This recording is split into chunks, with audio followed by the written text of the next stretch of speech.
All right, here we go. Dr. Stephen Greer, welcome back. Famed researcher and retired emergency medical doctor who now heads a disclosure project and focuses on ending the secrecy around UFOs and UAPs. Welcome back to VladTV. Thank you. Great to be here with you. This is actually the first time we're face-to-face. I know. It's great. I've been wanting to meet you for a long time. Oh, yeah. No, last time we did it remotely, but I had to get in the same room with you. Yes, so here we are. I'm glad you could come too. Well, a lot has happened since last time. Oh, boy. So Trump created a new task force that's focused on declassifying federal secrets, including UFOs. Mm-hmm. And Representative Anna Luna is heading up this task force. Right. Have they released anything so far? No, and I'm not sure that Trump created that. That's been organized under the House Oversight Committee. Now, President Trump is wanting to declassify a number of documents and information, and everything is still under review from the White House point of view. The House Oversight Committee, because I personally have met with Ms. Luna and Burchett and had conversations with Representative Moskowitz and others. They have a task force that has a number of objectives. It's not only UAPs, other issues. I think the big problem I've seen in dealing with them for the last 2 or 3 years or so is that there's not a select committee with subpoena power, which they have to get. They've been blocked by some of the bad actors in the Congress. And number two, they don't have the funding for a specialized staff. So you need a staff of people who can become expert in this area. And if not, you're not going to be able to know anything.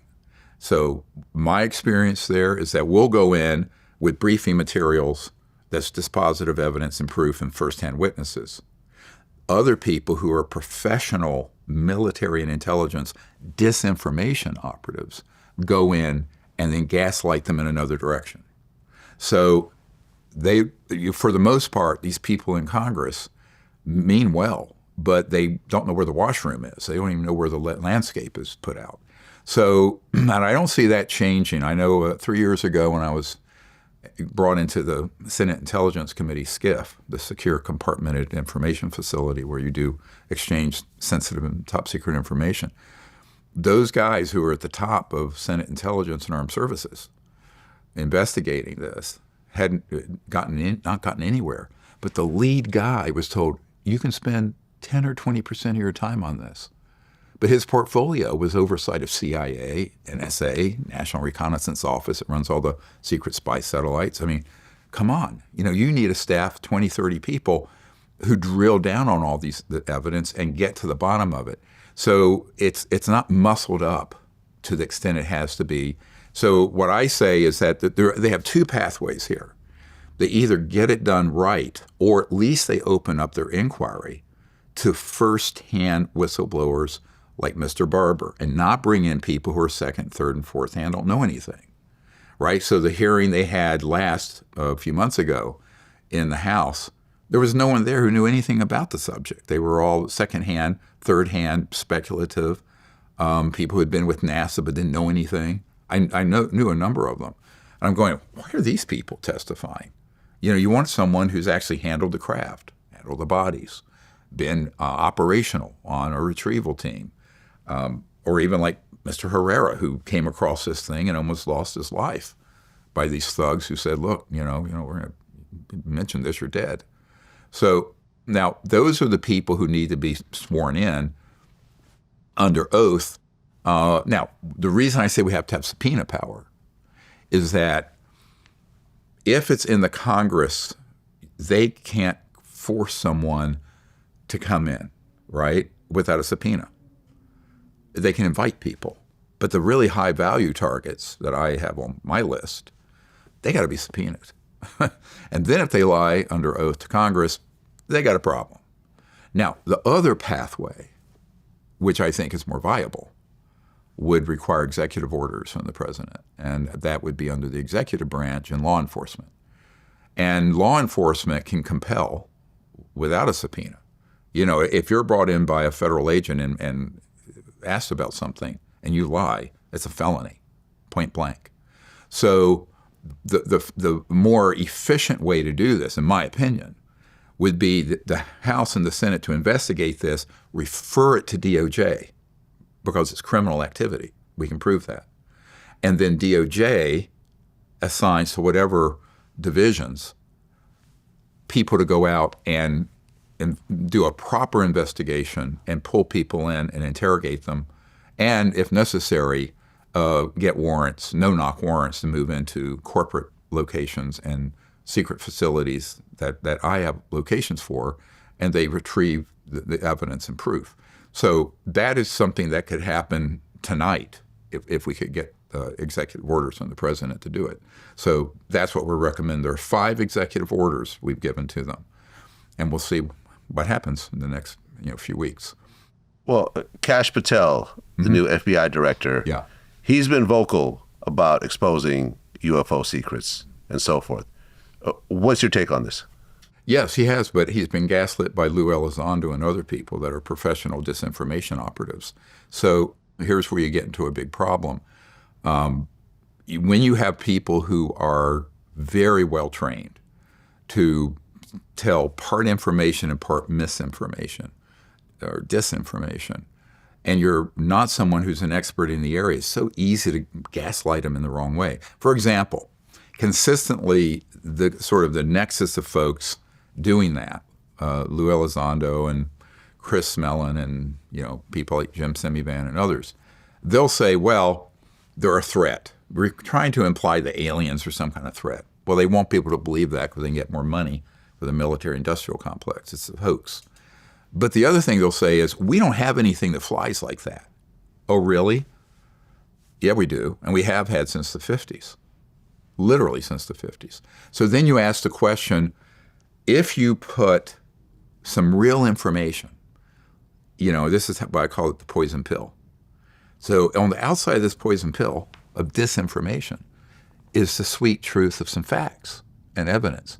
But inside, the messaging, the narrative, is a total disinformation narrative designed to move them off the path of finding what the real truth is. Now, I will tell you, the bigger secret here is not about extraterrestrials. It's about the fact that there's a covert, illegal operation, unconstitutional, that have technologies that can, as I'm quoting Admiral Wilson, the head of Intelligence Joint Staff that I briefed, can do circles around our B-2 stealth bomber, circles around it. So, and those are human. So that is a threat to the U.S. Constitution because of how they're operating, but it's also a strategic threat. And those assets are operating all over the world. We know they're in China, they're in Russia, they're in the Middle East. One was downed in Iran that we had to retrieve. I have this from a Green Beret source who's read into that operation. So, what I tell people is that that's the part of it they don't want the president and Congress and the American people to know, because that is the linchpin in being able to hoax an alien invasion or hoax an alien threat, right? And that is the 70-year plan. We're getting to the very end, the crescendo of a plan that was concocted by a bunch of psychopaths and sociopaths in 1953-54 to eventually, as Werner von Braun, who invented the rocket for Adolf Hitler, said, create an alien threat to unite the world around sort of a dystopic, totalitarian, militaristic situation. And we're right there. Vlad, we are right at that happening. And so what really worries me and keeps me up at night, I'll be very blunt, is that I don't see yet the bandwidth in Congress or in the White House yet to comprehend the vastness of this problem and how to discern the information from the disinformation.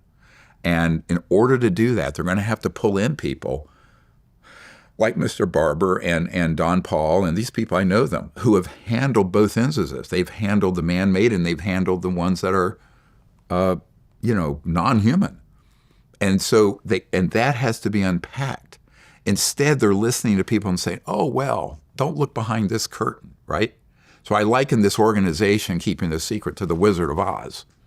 And it's this old crudmudgeon back there pulling levers, scaling the hell out of Dorothy and scaring the scarecrow and all that. And they're very good at what they're doing. And because there's not a professional staffing right now looking at this, either in the White House or Congress, they're susceptible to that. And it's I've said to people very high up in Congress and the administration, a little knowledge on this is a very dangerous thing, extremely dangerous. You don't want dilettantes in there.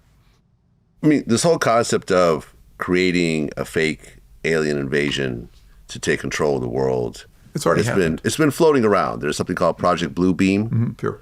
And more recently, I remember there was a comic book I read that later on became a movie and a series called The Watchmen, where essentially the premise of the comic book was that, in an alternate, reality, America and Russia are about to launch nuclear missiles at each other. And one of these guys, Ozymandias, basically drops a fake alien in the middle of Times Square that kills thousands of people. And suddenly everyone unites and America and Russia are best friends. Well, the best thing for that was Independence Day, the movie. Right, that as well. Right. That's the one that was really the hallmark. And that was right out of CIA PSYOP, psychological warfare scripting, because it was like the whole world united around fighting the alien threat. Now, obviously, it's a sexy movie line. It works in Hollywood here. You can be as dumb as you want to be and make a $2 billion movie, right? But don't quote me on that. Let me take that out. But true. But it's like that comic Kenworthy or whatever. I can't fix stupid. But but we have a situation where that narrative has already happened. Here's the litmus test for this. When I was first starting to do this in my spare time as an emergency doctor, it came out that I was involved with, I think because I'd been on Larry King Live back in '94 or something like that. And my youngest daughter's school teacher wanted me to give a talk, and these are first graders in North Carolina, in Asheville, North Carolina. And they wanted to have me come in and present on this. Now, you have to remember, my daughter was 6 years old. She's 36 now, so it's 30 years ago. And the first question out of the mouth of a babe was, yeah, but Dr. Greer, aren't you afraid that if you go out, you'll be abducted by the aliens? Now, this is a first grader in North Carolina 30 years ago. And at that point, I went, boom, PSYOPs have reached saturation. That between movies and entertainment and the ufology mythology, everyone thinks that's going on when it's a CIA PSYOP, all right? Now, I knew that in the early 90s. I didn't know it until probably 92, 93. And then I had men who were operational, who had been on man-made UFOs using strange robotic grays and other creatures to abduct people for the psychological warfare value, but also to cover up some real events. So sometimes there would be an actual ET event or an experimental aircraft of ours that looked like a UFO, and people would have seen it, and what they would do is create this fake alien abduction. Same thing with the cattle mutilations. That's what those are. Mm-hmm. And we've known this for a long time. Now, that's not the conventional wisdom. It's certainly not what someone like Lou Elizondo and those folks would go in and say. They say, oh, no, that's what the aliens are doing. And they know damn good and well it's all a PSYOP. I think the biggest news in this world was the Jake Barber interview. Oh, yes. I've been working with Mr. Barber for a couple of years and knew about his operations. Very little of what he did and knows has come out yet. Very, very little. But that's for reasons we can get into. Okay. So Jake Barber is an Air Force vet, and a lot of the focus on the story was this egg-shaped craft that he actually came in contact with. Mm-hmm. This is not someone that was investigating things and so forth. This was actually a first-person encounter with some sort of craft. No, he was on the retrieval teams officially. Okay. Out of Delta Force. And that team, I'll let him say where they operate from. I've been there. They are a team that are contracted to participate in operations to down and retrieve extraterrestrial vehicles or NHI craft. So that is what he and his team did. He was in charge of security and transport for those special operations. out at a couple of black sites out in the desert. And I've been to these sites. And so I can speak to more detail about that. But that is actually what he did. It was not an incidental encounter. He was operational for about 20 years at a couple of these sites where that's going on. And I've known of those sites since the early 90s, since before he arrived. And so his operations go back quite some time there. So he became fairly senior over the years, and he went from being in the military to then being set up in a corporate entity that contracted and would sort of work with government and aerospace companies to acquire those craft and then get them downed and then retrieve them so they could be handed over to be studied or reverse engineered. So it's a very long and complex story, only part of which is going to come out immediately. We plan the rest of this year, next year it'll all come out. So this particular egg spaceship, I guess, is this extraterrestrial? Yes. Or is it reverse engineered? No, that one was ET origin. So, interestingly, he and I talk about this at some length. Right now, unless you're very expert in this area, you're not going to be able to distinguish between a non-human one and a reverse engineered one from Lockheed or Northrop, unless you know what to look for. And even then, the science of studying those technologies and aircraft from other places, that has been going on for 80 years, literally 80 years. So 45 to now. So there's been this, it started out like this, very slow, and then it, boom, broke out back around the mid to late 50s forward. There was a huge breakout in how those technologies operate. And people are shocked when I tell them, I have an intel source who is the top scientist at the Naval Research Labs in Washington. It's the largest Department of Defense lab. He was in the vault, as it's called, where a lot of classified things are kept on this subject. And he saw that it was October 1954 that we mastered gravity control. So now imagine you've mastered gravity control. We were fooling around with it prior to, but you mastered it by then. Now, 54 to now is 70 years. So imagine a 70-year technology curve with the brightest minds, scientific minds in the world, recruited high school, college, into those programs, and virtually unlimited black budget funding, right? Trillions of dollars. So what is being flown out there would deceive the president, Senate Intelligence Committee, and this is the problem. So he and I have talked about this. So Jake Barber and I have had these long discussions where even for expert people like his team, often it's very hard to distinguish between one and the other. But this particular object is an egg-shaped object. Those have been reported for a very long time. Now, do we have knockoffs that look similar? Yes. So any shape that you would see that was non-human, we've sort of done a copycat. And that's for false flag operations. So, the public won't know, is it real? It's like the old, years ago when there used to be audio tape, is it real or is it Memorex? Remember that commercial? Yeah. Is it real or is it Memorex? Is it an original that's non-human, extraterrestrial, or is it something that has been a facsimile that's been reproduced and which pretty much fool anyone who's not quite expert in the area? And I think in the last 30 years since I've been doing this, the refinement of that technology at almost where, if you look at Michael Herrera's testimony, the Marine who encountered one of these man-made ones in Indonesia, it was so advanced, but then you could tell if you got close to it, it had seams and parts. It was man-made. It's a Lockheed platform. Ones that you see that are triangular, there are ones that are extraterrestrial that are triangular. Most of the ones people see are my uncle's old company, Northrop Grumman, or the Raytheon platforms that are triangular.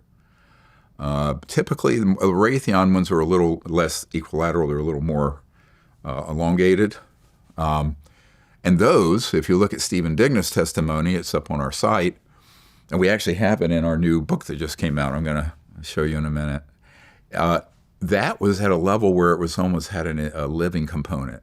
So when we went up and touched it, it kind of purred, reacted. If you look at his testimony, he was out here in California at Fort Irwin in 2000. And that was a Raytheon device. And I would say out of 1 million people, all 1 million people would think that was extraterrestrial, and it wasn't. He and his wife were abducted into it and tortured. But, this is the other part of this whole story that no one gets. I mean, the ufology, it's all the abductions and mutilations. I say, yeah, I've debriefed about 24 guys who've been operational in those programs doing that. So, I'm sorry if you're gullible, but wake the fuck up. Excuse my language. But they ain't happening by the ETs.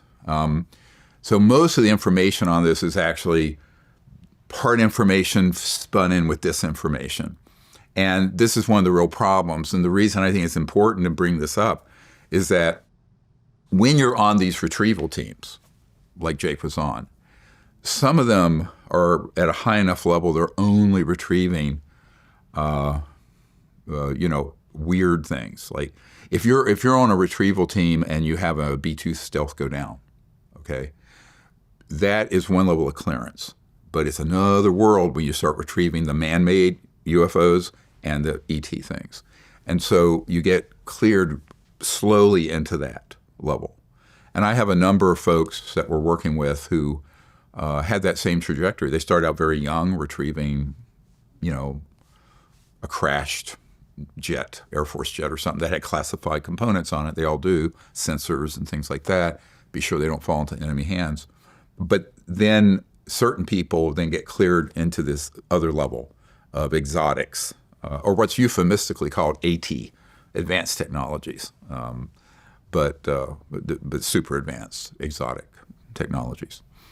Well, Jake Barber said that he could actually summon this egg ship with his mind. Yeah, it's not quite that simple.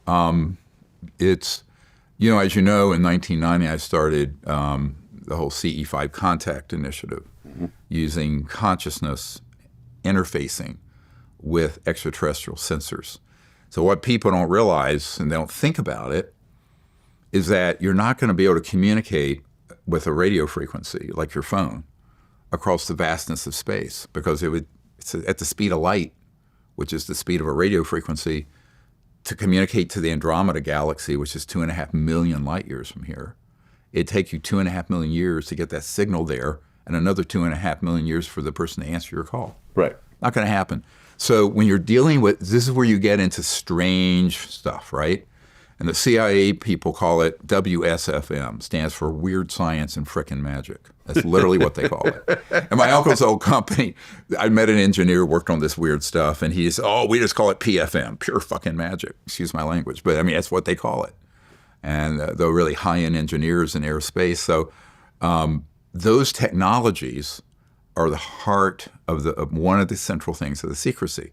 Because I accidentally stumbled across that when I was 18, when I had a contact experience, and realized that those communication systems and those civilizations are interfacing with not just random thought and consciousness, but in a state of more expanded awareness and coherent thought, like a laser, like your thoughts are boom.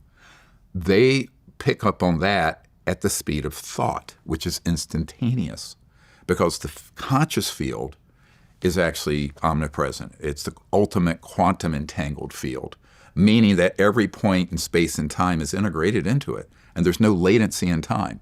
Instant. So you're saying thought is faster than light? Oh, yeah. It's instantaneous. Got it. And what is a quanta of thought? Can that be quantified? Yes, it has been, and it is. So the covert programs mirrored what we were doing for peaceful contact into a program they call P3, psionic operators, where they would find people and put them through a program training them so that they could become basically biological machines. And it was brutal. Most of them died, ended up in comas.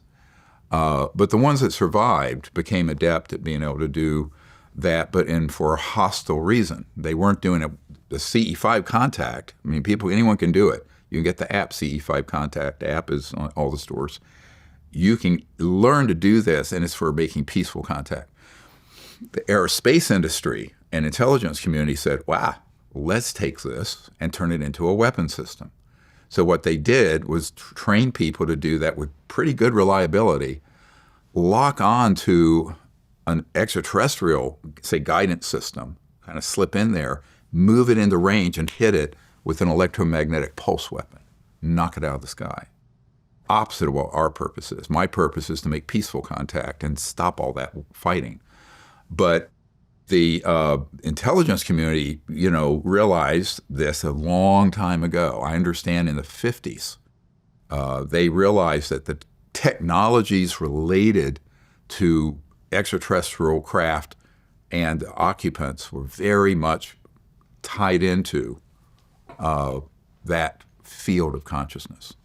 So one of the problems that we're having with science right now is that everyone's sort of stuck in the flat earth society, because no one's caught up to the 50s yet, classified technologies.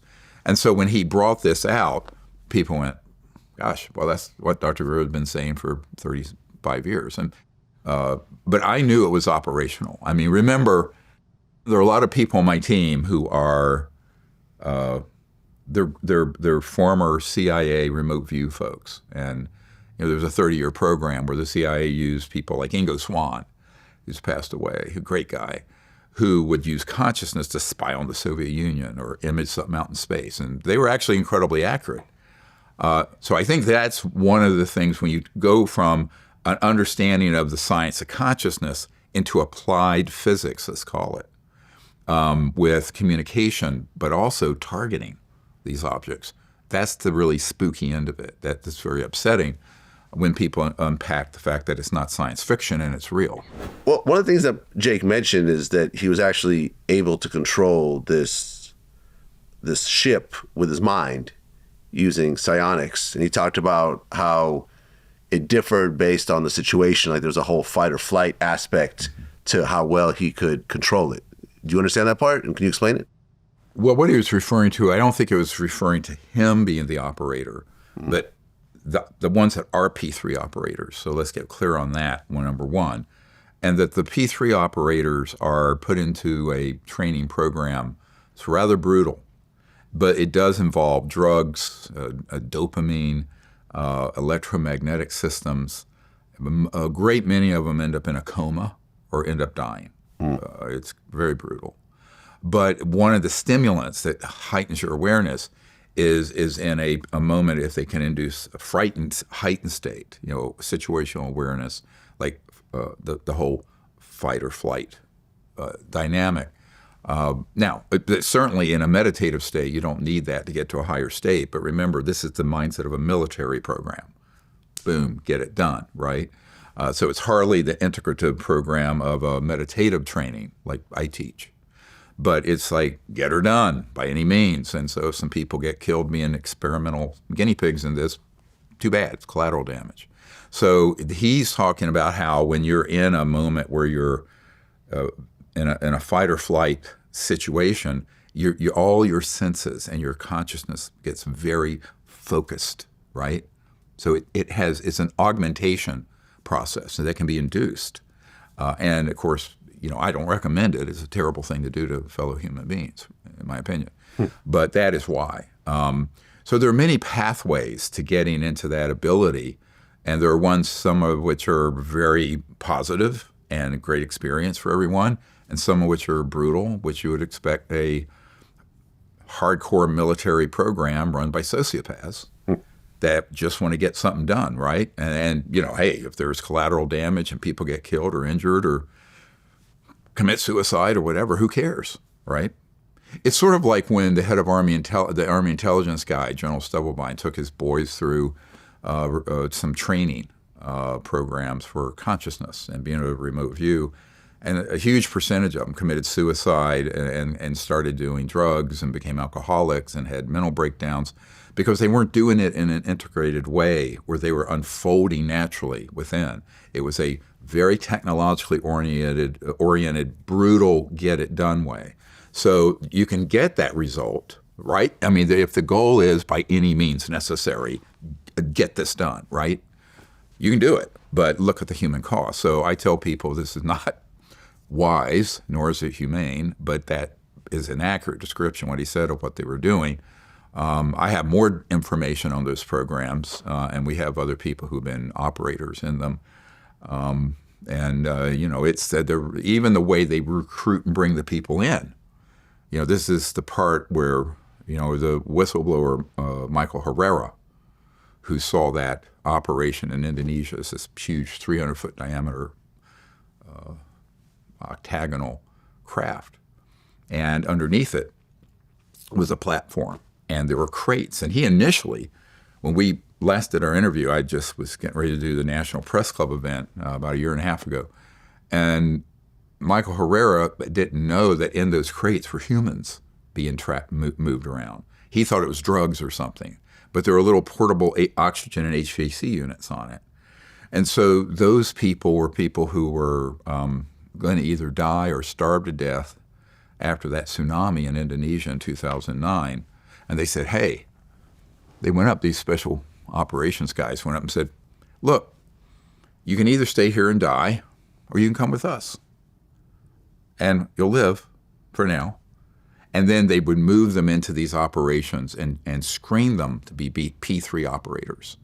And the P3 operators, psionic operators, most of those people didn't pass the testing, but the ones who did then went into this more brutal program. The ones who didn't would work in STIFs, subterranean facilities or underground bases, cooking and cleaning and doing other things. So it's a rather disturbing, operation from start to finish. Although once they're there in custody, let's say, they're apparently treated quite well.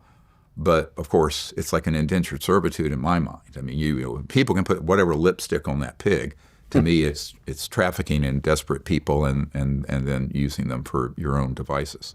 Well, you mentioned Luis Elizondo a few times. So there was a second congressional meeting that happened in, I think, November of 2024. And Luis Elizondo was one of the 4 experts that spoke on this. What exactly is your issue with Luis?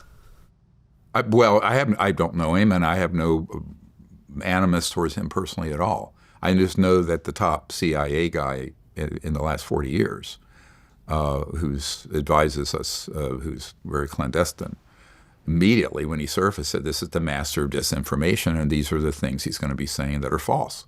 So what I tell people, I don't have a problem with anybody, but I have a problem with someone deliberately providing false information to novices, people who are just trying to investigate this with the best of intentions, like Ms. Luna and others, and they are being gaslit and deceived. That's my problem. But my bigger problem is that what is the agenda of that deception? The agenda of the deception is to get people on the side of an alien threat, to supports the same cabal that's been keeping the secret, right? And at the same time, present something that would be much more terrifying than 9/11 or COVID, and try to seize control of people's freedoms under this, sort of ruse of a threat from outer space. So long before I got on the stage doing this, I think that had already been baked into the cake, because they started abducting people and doing cattle mutilations in the late 50s and 60s. The first mutilated animal was a horse named Snippy.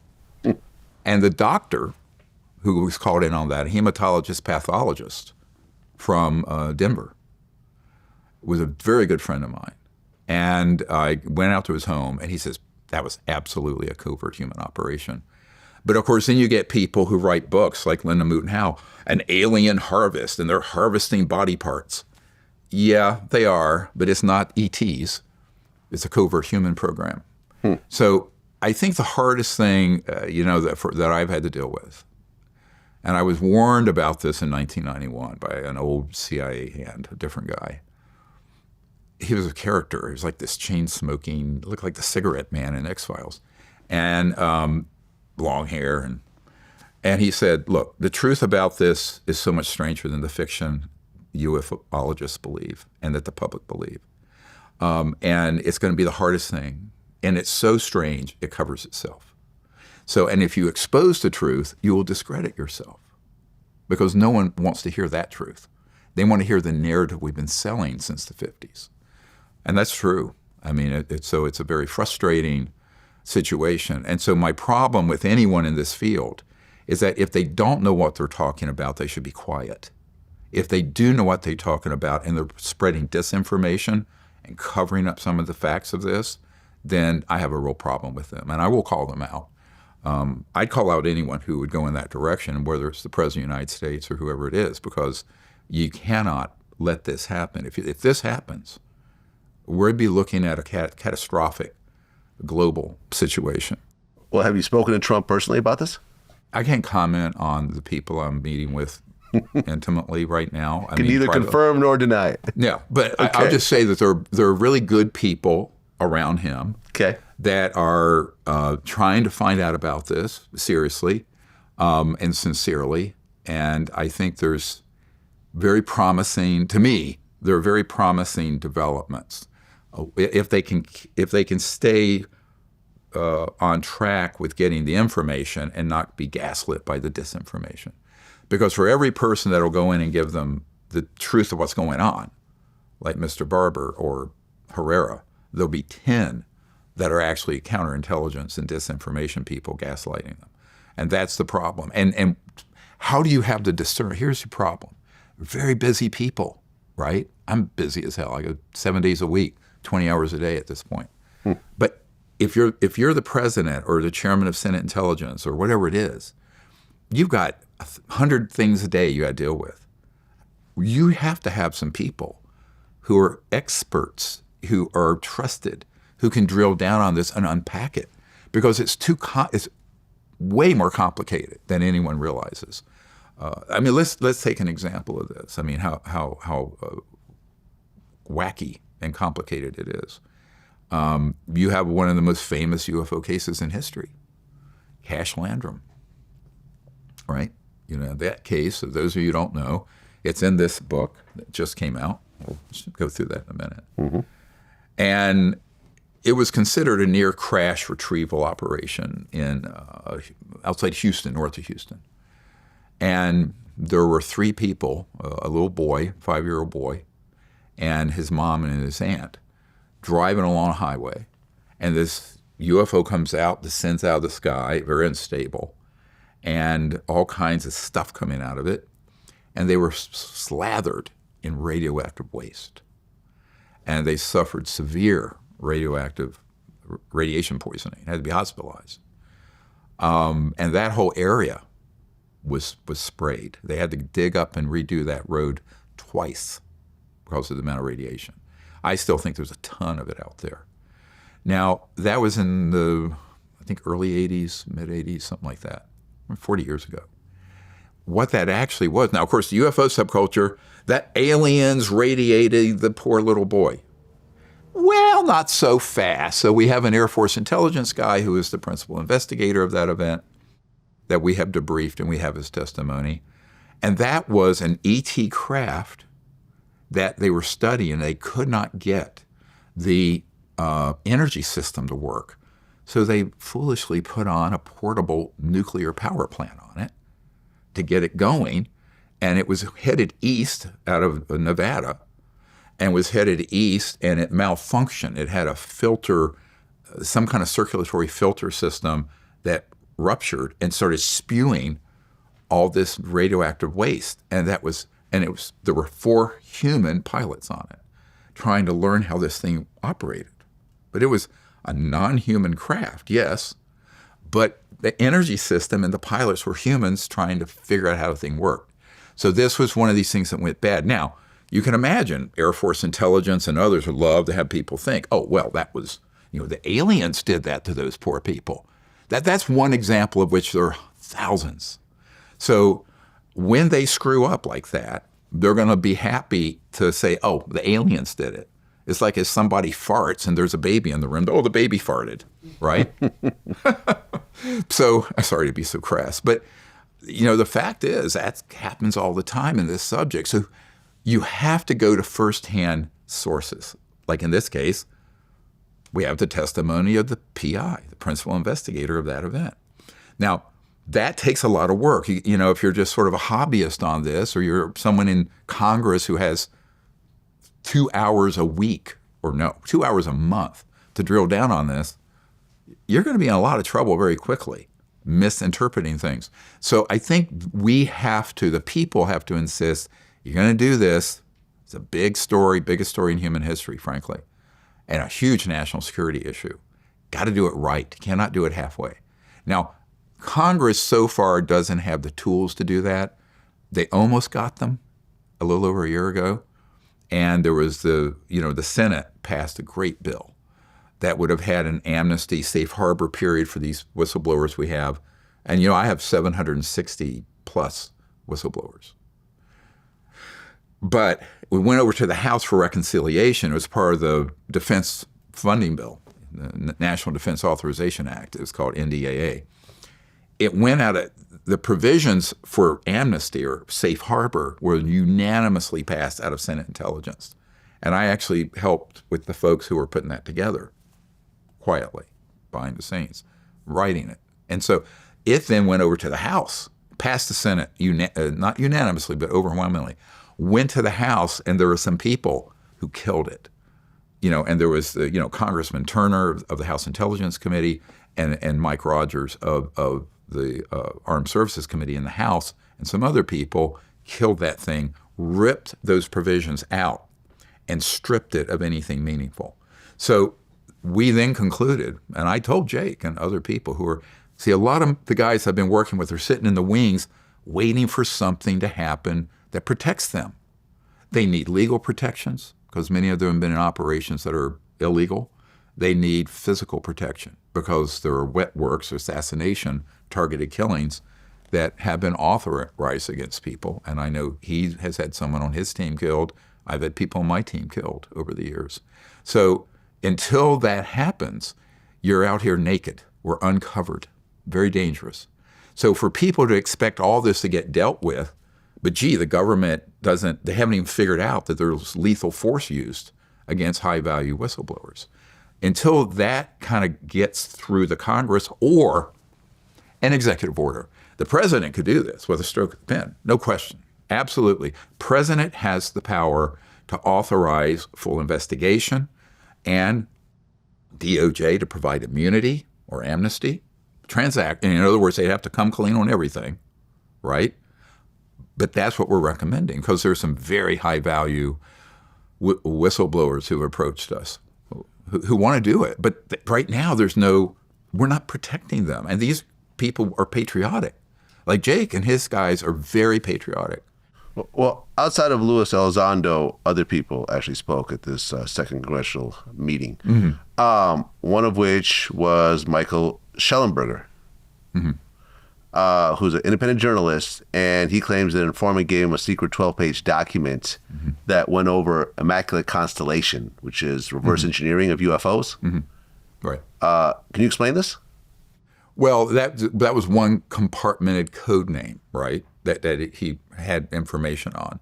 He wasn't involved in those projects. I would say what you want to do is go from there to getting full investigatory powers to drill down on who was doing the reverse. We know where they are, and what kind of data ended up getting retrieved.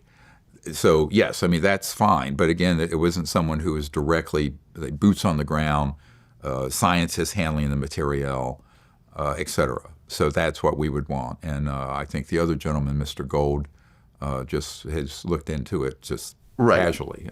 You had Michael Gold, who's a former NASA Associate Administrator of Space Policy and Partnership, mm-hmm. and also a member of NASA's UAP Independent Study Team. Mm-hmm. So he testified as well. Yes, but he didn't know anything. Okay. And I met with him privately, and he admitted that they basically closed that task force because they didn't have people that were staffed to go out and gather all this information. So what good does that? I said, why do you, this is the other thing I said to Burchett. Why do you have, Congressman Burchett, why do you want people here who admit they don't have anything? When I've told you that there are all these people who will go up there today who handle the materials. There's something not right with this picture. I'm calling them out right now, and I haven't done this yet. Is that get serious or go home, right? But somebody needs to get serious about this, because I think all this is going to come out in the next year or two. And when it does, it's got to come out properly. You know, one person very close to the intelligence community told me after the election, he said, if this comes out the way it's being directed now, it'll be 1,000 times worse than COVID. It'd be a global catastrophe. So there's 1,000 ways this goes wrong. There's one way that it can come out correctly and not end up in panic and, you know, false wars and all kinds of problems. And it has to be very seriously looked at by some people with the acumen and expertise to know, you know, what's the strategic pathway out of this mess. And I think one of them is there are a lot of people in these covert programs really want to come forward. They do. Just like there are a whole bunch of people like that, but there's not a path for them now yet that's safe. Well, the other person that was at this hearing was Tim Gallaudet. Gallaudet. Mm-hmm. Gallaudet, right, who was a retired Rear Admiral with the U.S. Navy. Mm-hmm. Now, is this someone who knew what they were talking about? My understanding is that he's also sort of an operative. Okay. Like Lou. And, you know, look, these guys have their slice of here's what you're supposed to do and say. And there, too, I think it's much better if you pull in people who are more the boots on the ground guys, you know, rather than folks who have a questionable agenda. And that hasn't happened yet. I have not seen a single person except the people. I will say this. The Senate Armed Services and Intelligence Committee have met with some very excellent, serious people that we have brought in, and some from other sources, that they have privately provided information. And then, at least back until about a year ago, we would then take them over. They would take them over after I handed them off, and would take them over to the Senate. They would then be taken over to the Aero office at the Pentagon. But of course, that ended up being a total storefront fraud that just covered up all their testimony, as you know. Or if you don't, we'll talk about that. Well, this was the second congressional meeting. The first one happened in 2023. Mm-hmm. And David Grush essentially led the charge in that first hearing. Mm-hmm. What's your take on David Grush?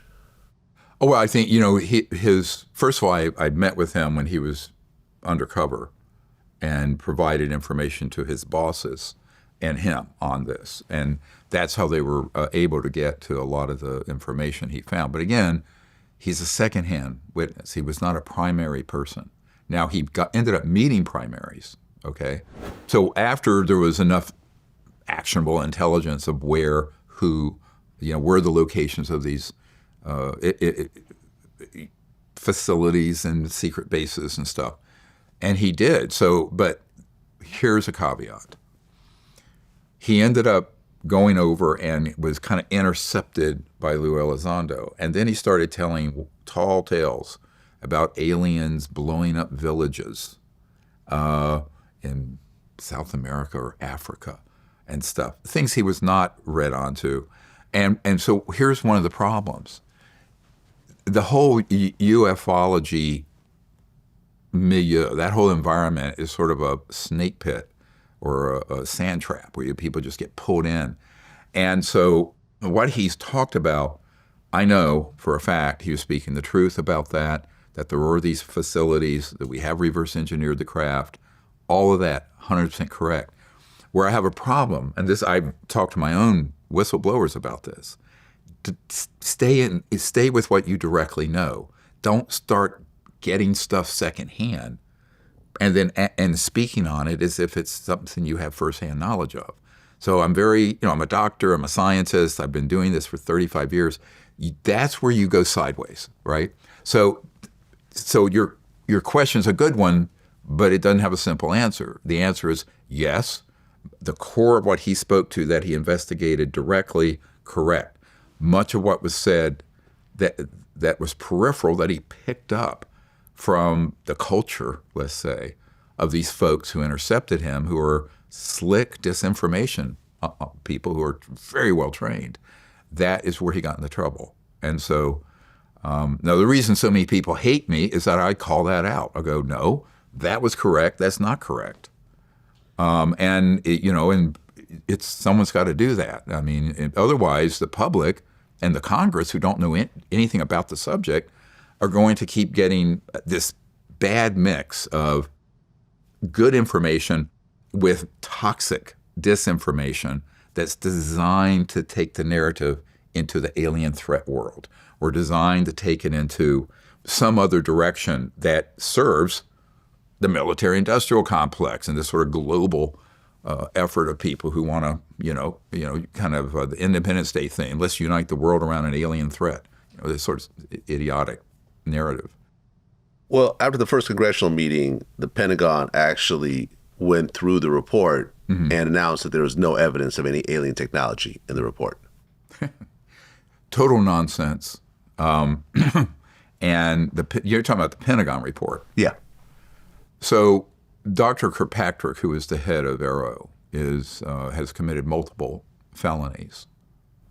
And I'm making a statement here. It's a strong statement.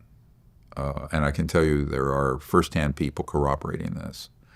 So we have, and you'll see it in our archive, the Disclosure Project Intelligence Archive, free to anyone who wants to get in there, dpiarchive.com. 35 years of evidence and information in there. Nobody reads it because nobody reads. It's politically incorrect to read. But if you still read, it's all in there. Now, what you'll find is there was a letter from the chair and co-chair of Senate Intelligence Committee castigating AARO and Dr. Kirkpatrick because they knew he was sanitizing his reports of the actual evidence and testimony of people like Michael Herrera.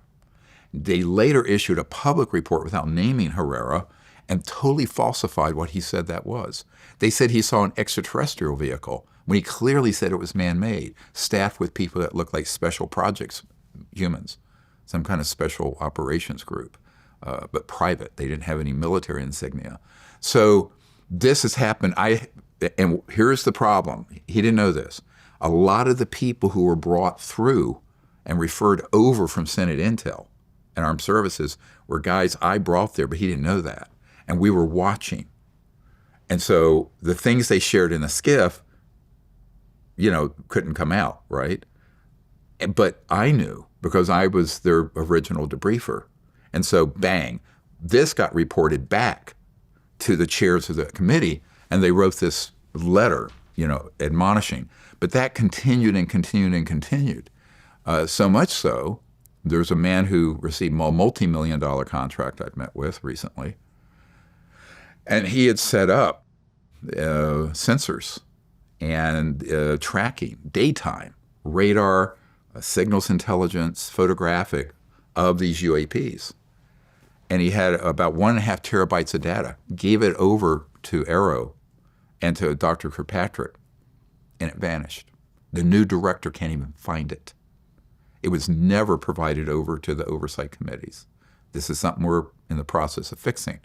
So you cannot be set up and receive millions of dollars in taxpayers' funding with the mandate to honestly investigate something and then end up being a cover-up artist, which is what Dr. Kirkpatrick did.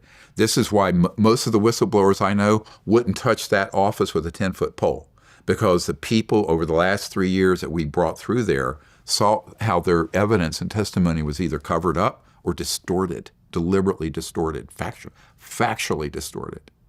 And that is a felony because you're reporting falsely back to the Congress. And there is a law mandating here's what you're doing. So this is why, I talk to some of the people in law enforcement federally. I go, hello, anyone want to enforce the law? Right? Because if I were to pull a stunt like that, I'd be in shackles, right? So why? Why are these bad actors immune from lying to Congress, falsifying reports, whatever it is? So that's a big problem. So whatever, how do you know they're lying? I learned this in 1993 after I briefed the director of the CIA. Their lips are moving. In Washington, these people, how do you know they're lying? Their lips are moving. So on this subject, I'm sorry I sound so cynical, but, you know, I'm too old and too tired to pretend that it's just not a bunch of chicanery. Well, Netflix had a series called Investigation Alien. Never saw it, never heard of it. It was hosted by journalist George Knapp. And one of the big things in terms of the focus on the series was this jellyfish UFO video from Iraq. Mm-hmm. You know what I'm talking about? Mm-hmm. Now, I looked at this video, I did some searches online. What a lot of people are saying is it's actually just a bunch of balloons that are just flying through there based on a wind. And, you know, as someone who has, you know, helium balloons in my house sometimes, you see how they just sort of them. I've seen that. Yeah. At one point, they get a little bit low, then they just sort of float around the room at eye level. And that's what it kind of looked like to me. Now, did you think that this was an actual jellyfish alien or? No, I didn't. And okay, I didn't either. But again, I'm not involved with that. I have no provenance of its origin. It's not something I've really looked into. I try to avoid the things that are in the pop culture. I hate to say it. So you probably know a lot more about all that than I ever will. And I'm too busy to sit and look at pablum that comes out on whatever. So I'm just being honest. I really don't. A lot of what you might ask about, I have no knowledge of. I don't have time for it. And it's usually such nonsense that I just, 30 seconds in, I turn it off. But so I just don't know. I mean, but I don't have I don't have anyone in the intelligence and military or aerospace contracting world that's brought that up to me as something of interest. Yeah. So that's all I can say. What about the whole New Jersey drone situation? Oh, the drones is another story. Those were false flag operations designed to get people all riled up, like the War of the Worlds in New Jersey in the 30s. What is it, Orson Welles or somebody? But the White House did make a mistake in saying that all of those were test objects that were known by FAA. I mean, I was on a news program with a lieutenant general who said that's absolutely not the case. And the people I know who under contract for one of the aerospace companies went out there to investigate them concluded what I did, and that it was some type of testing of media and public reaction as sort of a false flag to see what people would say and do and see what kind of rumors could be spun off from it. So oftentimes they'll do sort of a trial balloon of this false alien invasion stuff, but 100% of that was, even the things that look like orbs and stuff, those were ours. That's all ours. And it was a false flag operation. What I understand that is that when you had, let's unpack this a little further, between about a year ago and November, the plan was for a high-level group of whistleblowers that included Jake and some of his folks, were not going to come out publicly. They were simply going to take all the hard evidence they had, hand it over. We were going to put it out on a blockchain system, and it would come out, right? And it was explained that that would be too catastrophic because it would be so explosive. And so they decided to do this slower, controlled process and wait, but also to unmask themselves, right, where they would come forward publicly, which changes OPSEC, operational security, completely. Because now you're identified. You are identified, right, as an individual. And you, therefore, are at risk. So it changed the whole plans. But when it was going to be, and when these drones, even all the way until shortly before the inauguration, we thought there was going to be a dump, a big release of enormous amount of dispositive proof and evidence, and that didn't happen. And but when that was still in the planning and discussion, they launched, anticipatory to that, all these drones and orbs and what have you, because they wanted people to start thinking that everything that they were going to disclose was somehow related to just drones and experimental things.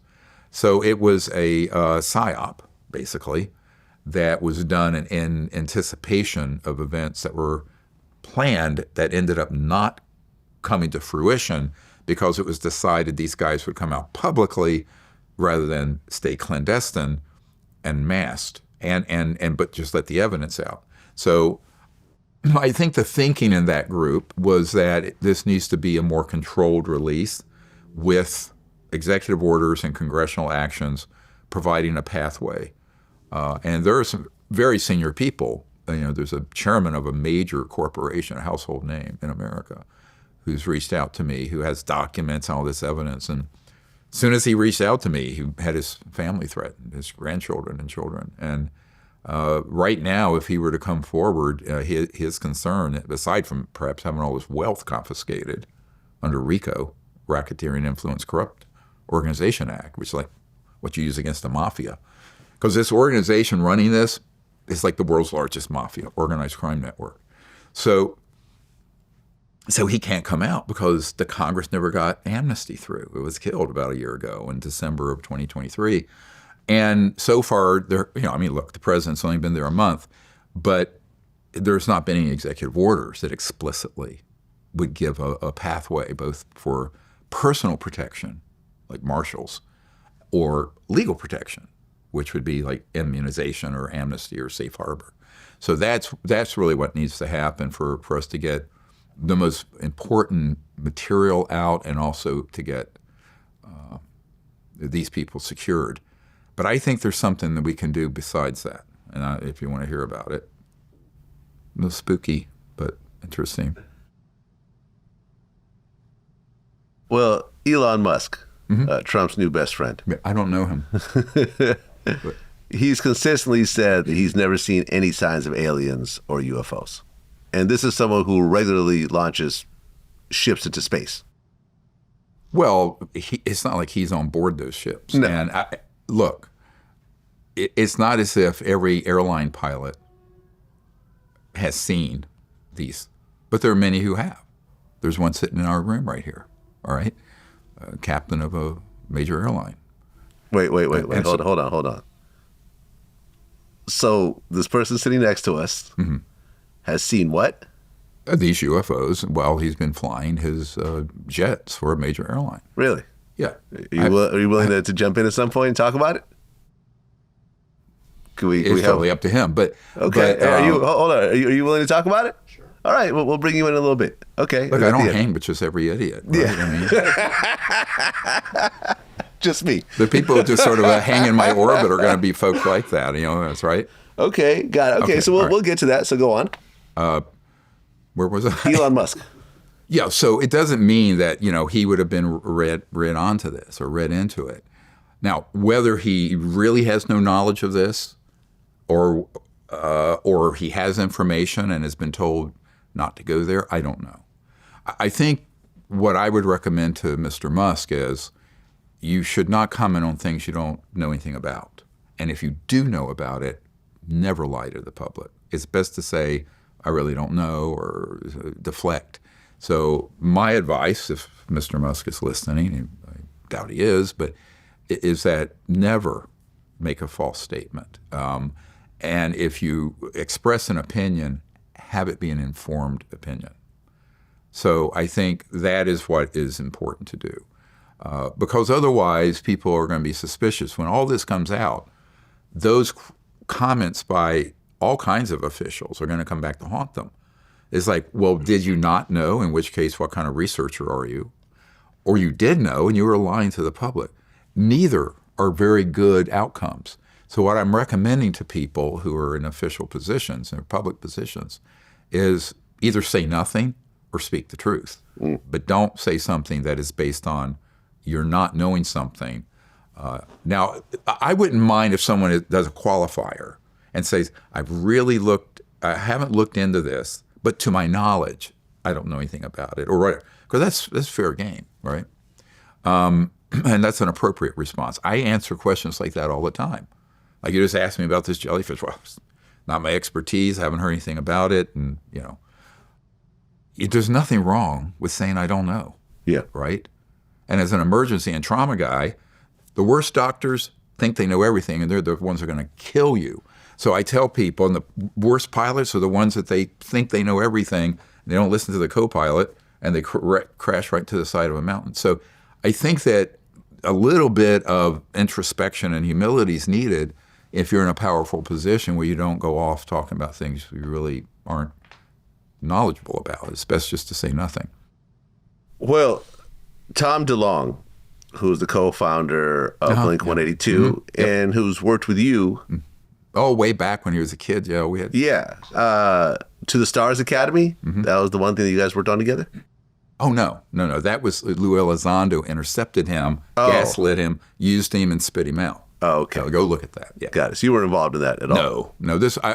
Tom DeLonge and I predate that going back to the early 2000s, I think, after the Disclosure Project press conference in 2001.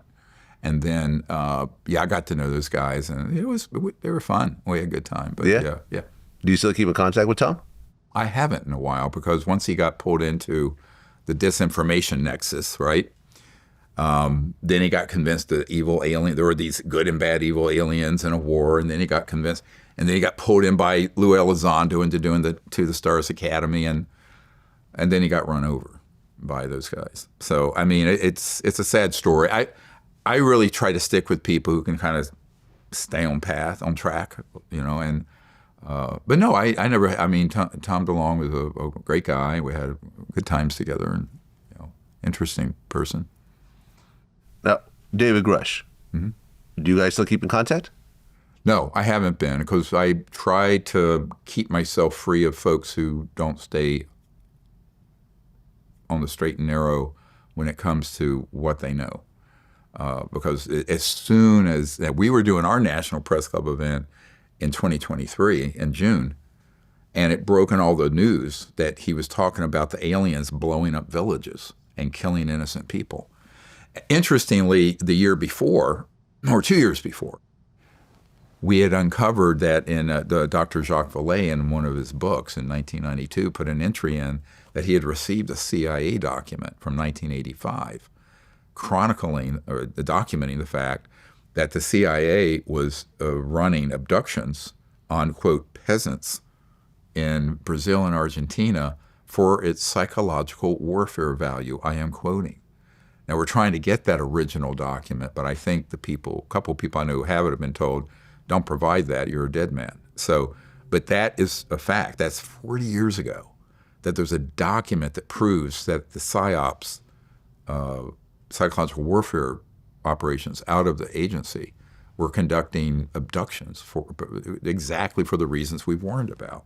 So I tell people that is a fact, and it's a fact that needs to be proven as this whole subject gets disclosed.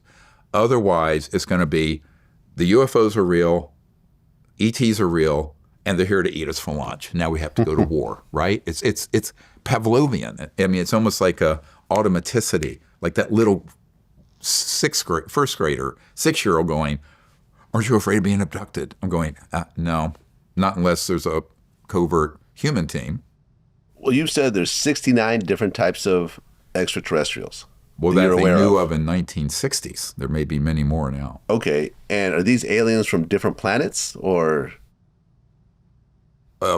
Yes, I'm quite sure they would be from different star systems because of the diversity of the biological form and size. I mean, some are 1.5 feet tall. Some reported to be 10, 12 feet tall. To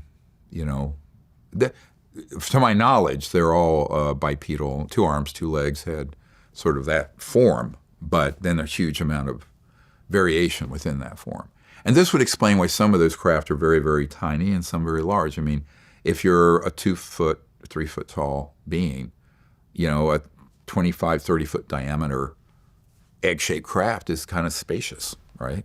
It's like us being in something 60 feet, proportionally. What are the size differences? I mean, are there like insect-sized aliens and giant, like whale-sized aliens? I mean, what's the range? Because it could technically be anything, right? I mean, because yes. Like in our case, you talked about this in some of your interviews, humans evolved from monkeys, right? And monkeys are warlike. Yeah. They kill each other, right. they fight, organizing the troops, and so forth. But if you had a species that evolved from, let's say, dolphins or something like that, that aren't warlike, right. this might be an alien species that don't kill each other, and they don't understand why humans are killing each other all the time. Right. They don't.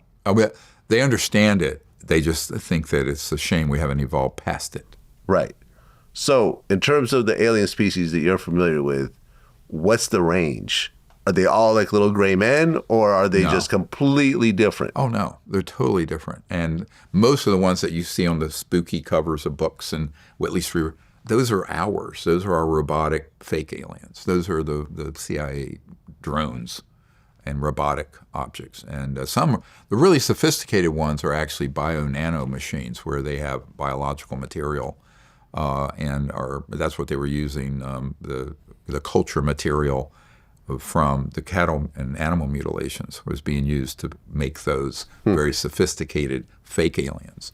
And there's a physicist that I know who worked on those programs.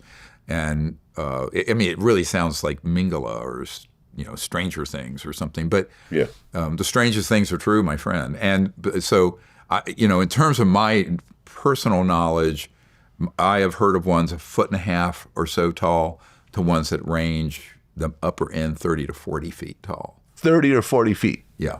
Wow. But that's, pretty rare. And, depending on the planet and the gravitational and everything else. I mean, look, there are humans that have been 8 feet tall, and there are humans that have been 3 feet tall. Yeah. So I think about the cosmos and how vast. I mean, it would make sense there'd be enormous diversity. And this brings to another question. I mean, you talked about war. The only way Homo sapiens, humans, evolve past where we're stuck is, and people say, well, this sounds like a spiritual discussion now. I say, well, maybe it is that we have to find some foundation for our commonality, our oneness. And it can't be that we're just human, because now we have non-humans that we're dealing with. So what is that? I always tell people it's at that deep level of the pure level of quiet consciousness or spirit that they've done studies is actually a singularity. Ernst Schrödinger, the father of modern particle wave theory and quantum physics, in 1908 he said that the total number of minds in the universe is one. That is, it's a singularity. And so that's the foundation of the CE5 contact protocols, because not only is the consciousness field not limited by space or time, but also the understanding and experience of that, whether it's in a meditative state or even just intellectually understanding it, becomes the foundation of you looking into the eyes of a non-human extraterrestrial, or a person on this planet who may be a different race or a different culture or whatever, and seeing beyond the superficial and seeing right into the soul, or right into the conscious being that's in there. And beyond that, this sort of clear light of pure consciousness. Like when you go into the deep meditative state, the kind of samadhi or whatever. Before I was a doctor, I was a meditation teacher. And so I really did a deep dive into that, because when I was 17, I had a near-death experience. And it really opened up that universe to me, because my family were atheists, and if an infant test tube didn't exist, so But that near-death experience when I was 17 was where I experienced for a period of time when I was away the sort of the unbounded cosmic aspect of our own consciousness. It wasn't that I went somewhere. I realized that's what's within us. And so when you have that experience, then you realize that's why our motto is one universe, one people. So we don't view them as alien. I hate the word alien because it connotes foreignness and xenophobia. I usually use the word ET people or ET civilizations, non-human civilizations. Well, you talked about how you interacted with extraterrestrials by going into a meditative state and sometimes using various psychedelics. Never. Never? Oh, no. Okay. Never. Now, they'll do that to the P3 operators, all kinds of drugs and stuff. No, my group, listen, I know. So you're not taking any drugs at all? Never. Because that's what I assumed. It was a bunch of guys, if I have a third girls glass getting of high wine, and just seeing a bunch of weird lights. Like, no, it's not that. No, we never do any drugs. Okay, and in fair fact, enough. it's against protocol completely. But, Got it. And it's not necessary.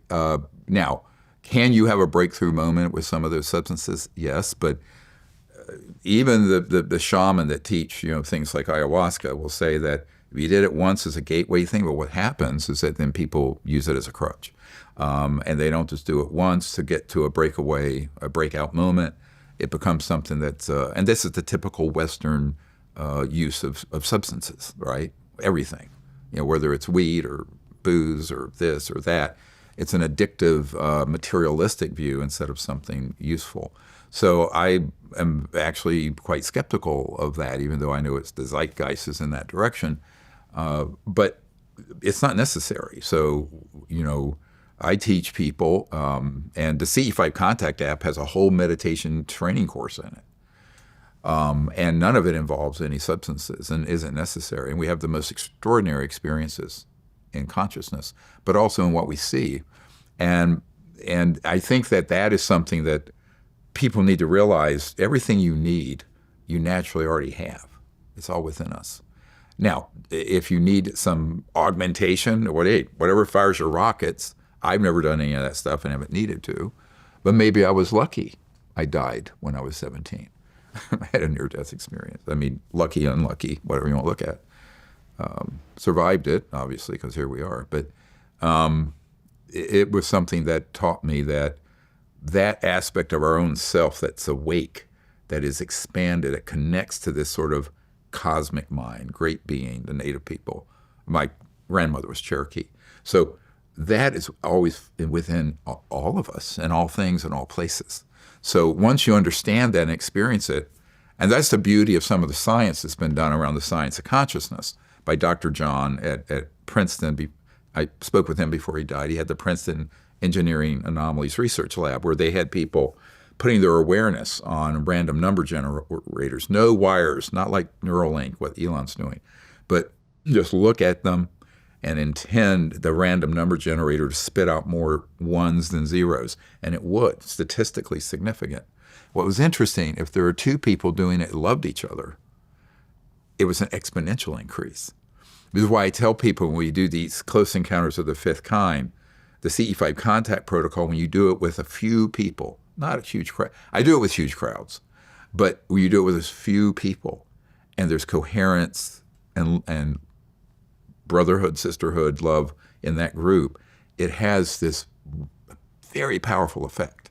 That's almost like a magnet to these advanced civilizations because they know that the future of humanity rests on humans having not just technological development, but social and spiritual development simultaneously, which is, of course, sorely lacking. And by spirituality, I'm not referring to organized religion per se. I'm talking about something that transcends organized religion into sort of the meaning of religion is from the religio, is to return to the source. Well, the source of all intelligent life is this unbounded state of consciousness, samadhi, whatever you want to call it. Have you ever had any contact with people from Heaven's Gate? No. Are you familiar with what this is? I knew it was a cult that did mass suicide down in San Diego right as we were doing the first congressional briefings privately in 97. Right. That's all I know because I remember it was a disaster. It was based on aliens. It was based on them thinking that this alien ship was going to come down and take them all into heaven and so forth, mm-hmm. and then ultimately ended in a mass suicide. Yeah. So you have groups out there that take these alien concepts and kind of twist them into strange cults and so forth that sometimes end in the worst possible way, like Heaven's Gate. Mm-hmm. What are your thoughts on that?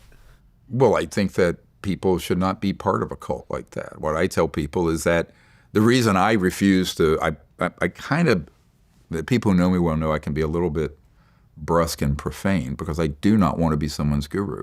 In other words, people accuse you of this? I mean, you have these big meetings out where people meditate and so forth. I mean, that's could be viewed as a cult by some people.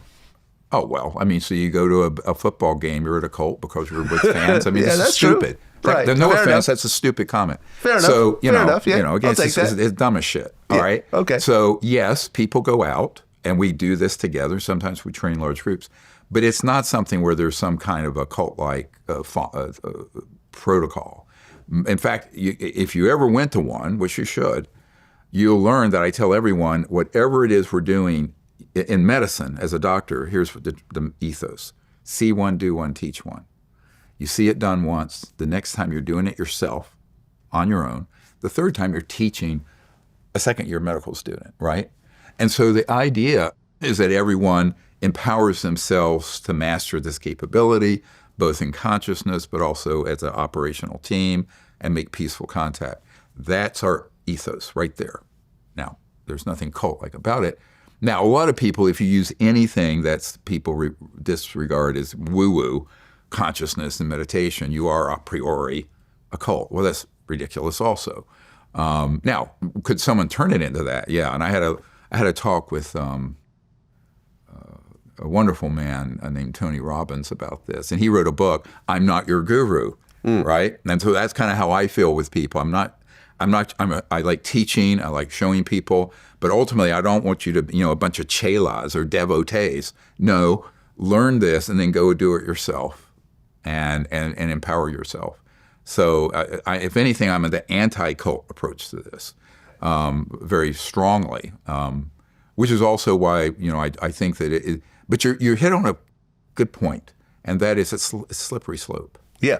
Very exactly. slippery slope. Very slippery. Yeah. Yes, and that's why I make it very clear that ain't me. Don't do that. Now, there are people who try to spin off what I'm doing, create their own little cults, right? So that's different. But, and I can't control that because people are going to do what they're going to do. But there's no reason why people can't have someone who teaches them. It doesn't mean that, and you can respect the teacher, but it doesn't mean you have to then become some slavish person to someone channeling, goobop baloop from the planet Kahua, or whatever it is. It's like, come on, use your own brain, use your own consciousness and faculties, and do this yourself. What I like the most? I got a couple of years ago. I got an email. I don't check my own. I have people who do that, but it was this truck driver in Croatia. And he was going along, and he had the CE5 app, CE5 contact app, and he stopped. It was late at night to a pullout. There was nobody out in the mountains, Croatia, and he was doing the whole meditation, and he kind of felt that he made contact. Suddenly, a very kind of circular ET craft materialized and went from left to right over in front of his cab, and vanished. And he wrote this, and this was just like a bloke who was like, you'd have a beer with at a pub who's a truck driver. And I went, yes, that is exactly right. And, because what I tell people is everyone who's a human is conscious, and that consciousness is a singularity. And so I think it doesn't matter how your intelligence, your training, whether you're rich, whether you're poor. I grew up in a 2-room shack with no heat, no air conditioning, abandoned on the streets. I was very poor in the South, North Carolina. So I tell people anyone can do this, right? And I think the where people get into trouble is where they give their power up to a leader, a religious, whether it's political or religious or someone else, right? So I'm very strict about independent investigation of the truth, critical thinking, doing things on your own, and like I tell people, don't take my word for it, try it. On the evidence we have, don't take my word for it. Go look at the 115 whistleblowers we have in our archive with their testimony, name, rank, and serial number. Have you seen them? When I tell people, like Mr. Musk, I'd say, well, have you looked at that? These are named firsthand whistleblowers, 115 of them, on a silver platter. I spent $20 million putting this together. Who's looking at it? Wait, you spent $20 million? Oh, at least over the last 30 years doing this. Really? Yes. Well, where did the money come from? Me, my work. And as a doctor, I've sacrificed a lot. I don't talk about it, and donors. That's what I'm saying. Were there a lot of donors that came in with money? Yeah, over years, yeah. Yeah. But, it's a huge expense. Just flying all these witnesses into Washington, putting on those press conferences, you're talking 7 digits here. So, and that's why people say, oh, there's a tuition for what you're doing. I say, yeah, it needs to be 10 times that. So shut up and say thank you. But, right. Look, I've given up $500,000-$600,000 a year for years to do this for free, right? I don't get paid, right? Yeah. Right. So who's paying me? The U.S. government? No.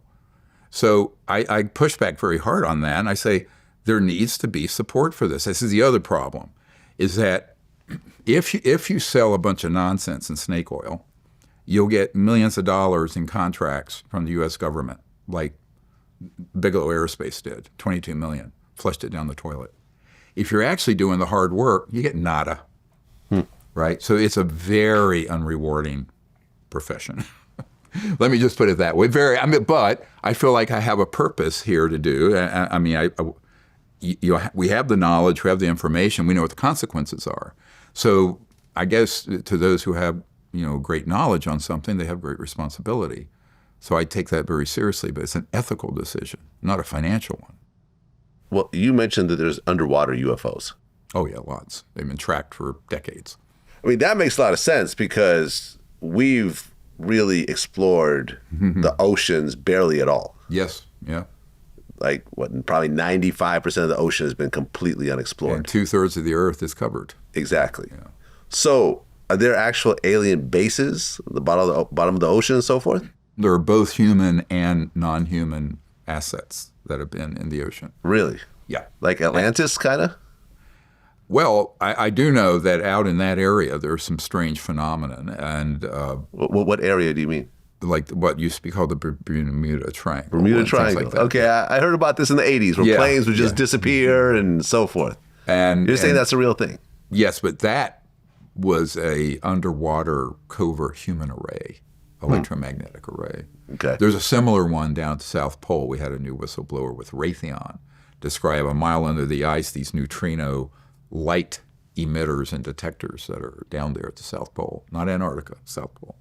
And you can look at his testimony, Eric Hecker, who was down there for a year at that base. And so there's a lot of unusual things that are placed under the ocean.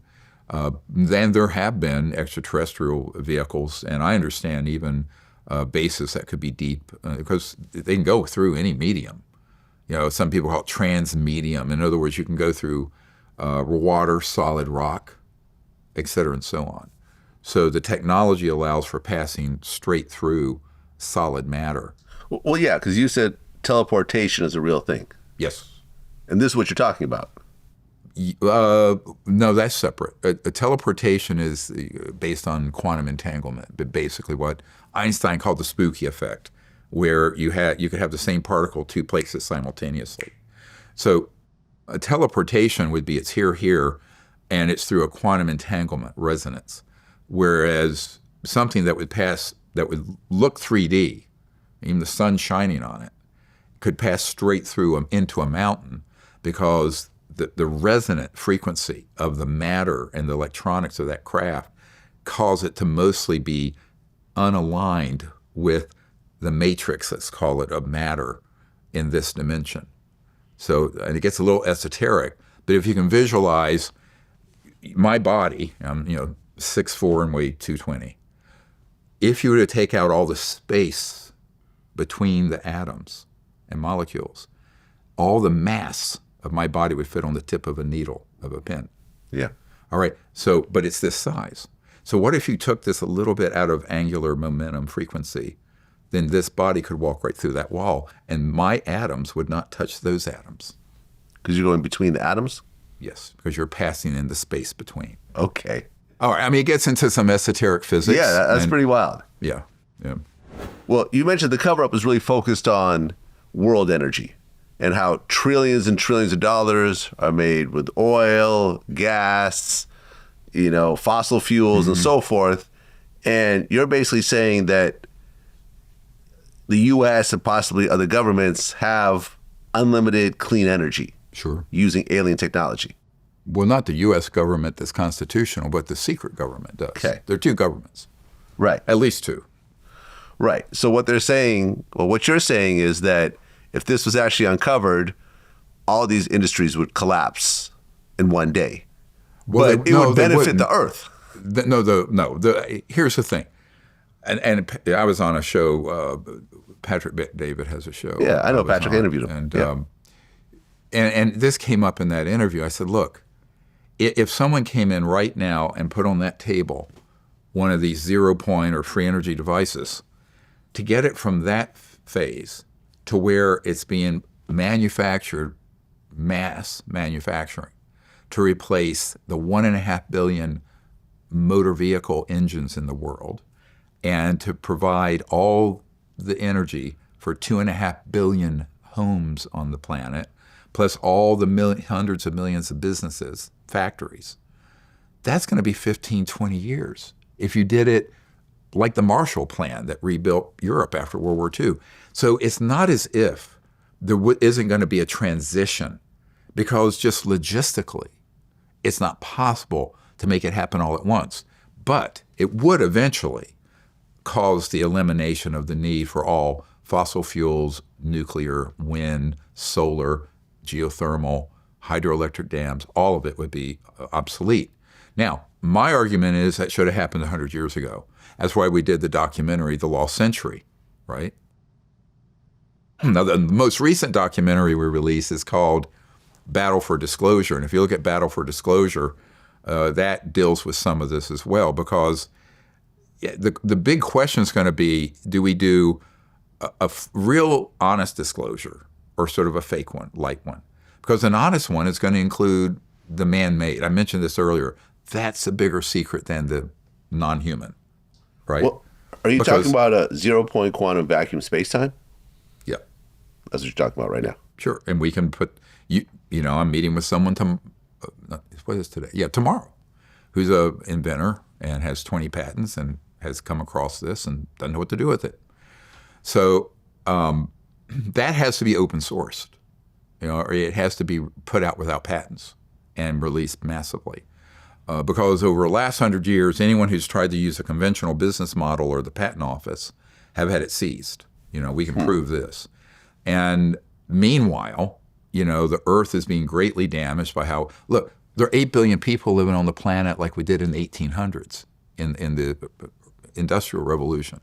You know, oil, gas, coal, the roads, internal combustion engines. That was Mercedes, 1888. Even rockets, 1940s, Werner von Braun. So, you know, and nuclear, 1945.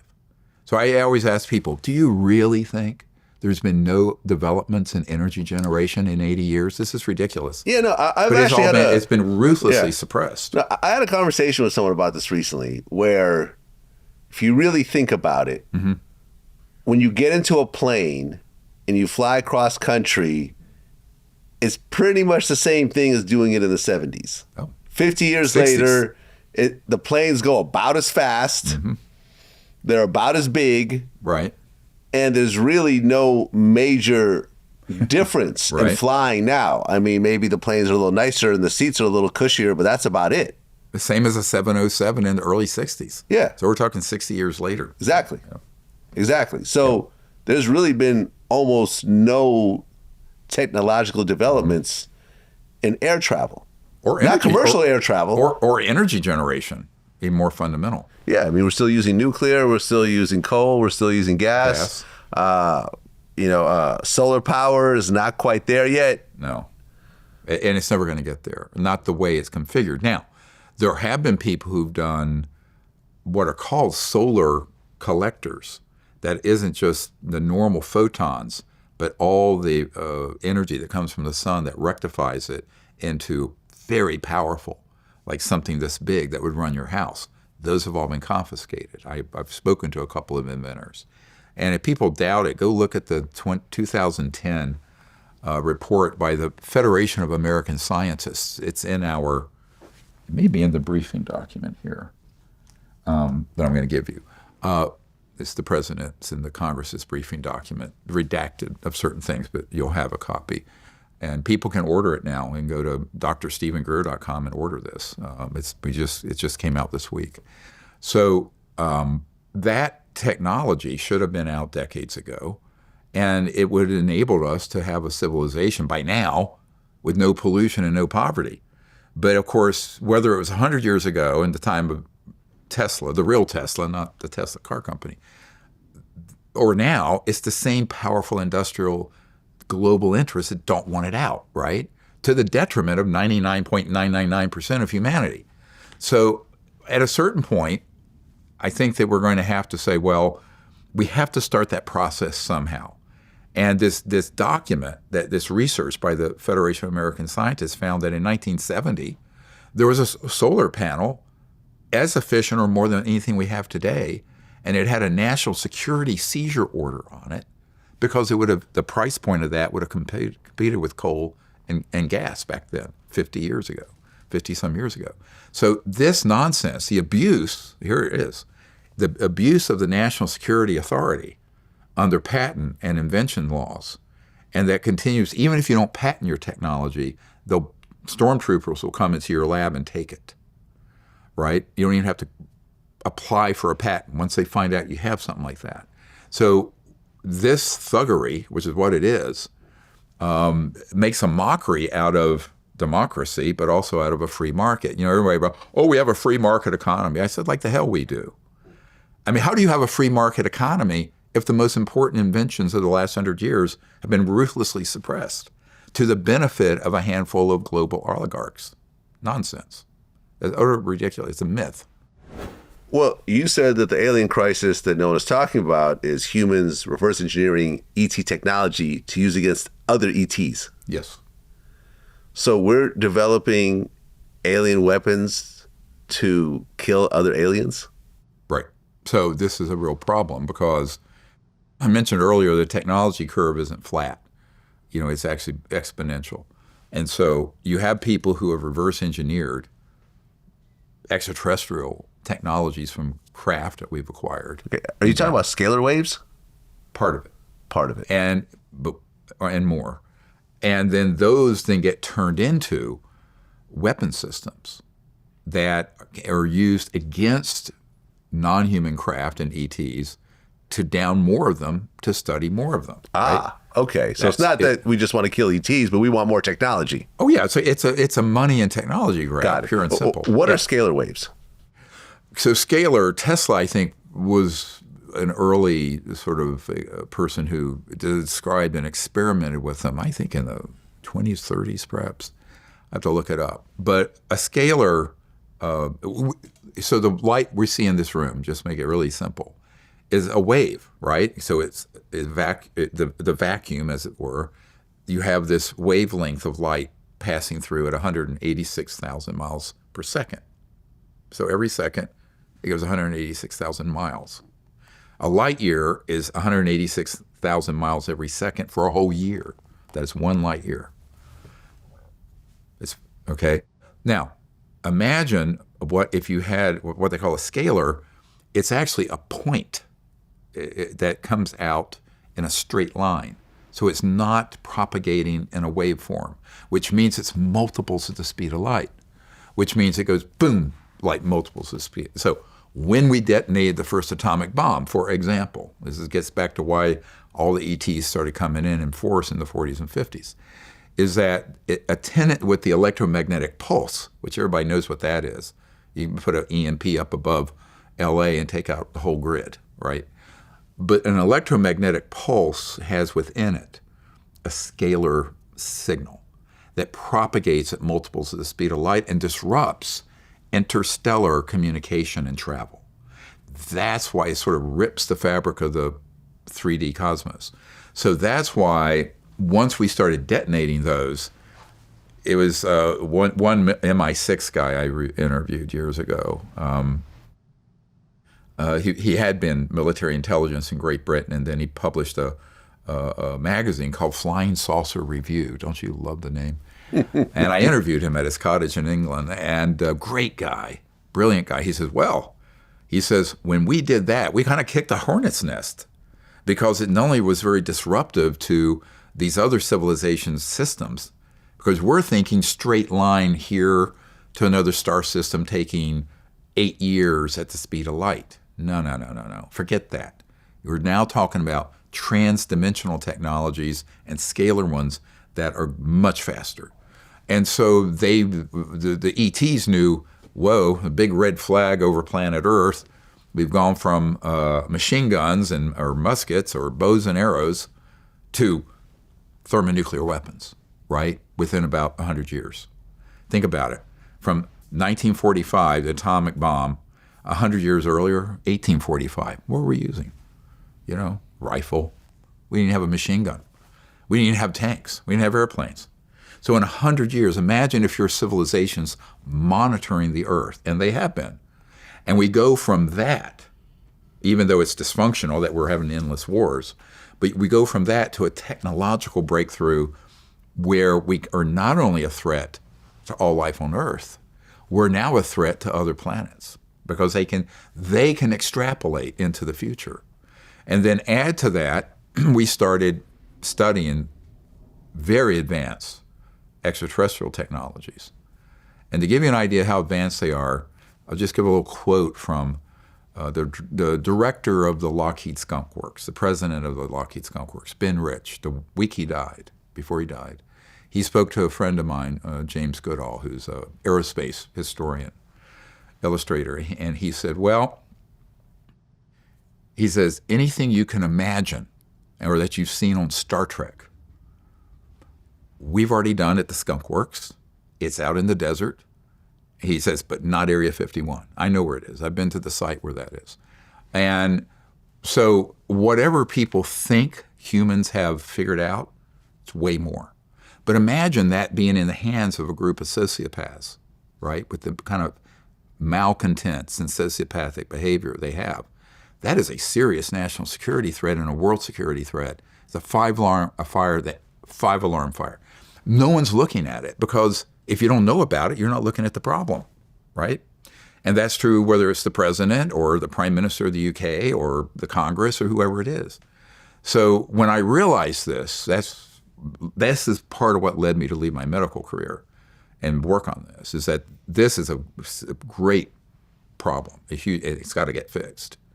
And ultimately, I think the most dangerous part of this is that I've heard from 3 different sources, don't know each other, who've been in communication centers, that ETs can only allow us to go so far using that kind of technology against non-humans, because then we become an existential threat to other places, right?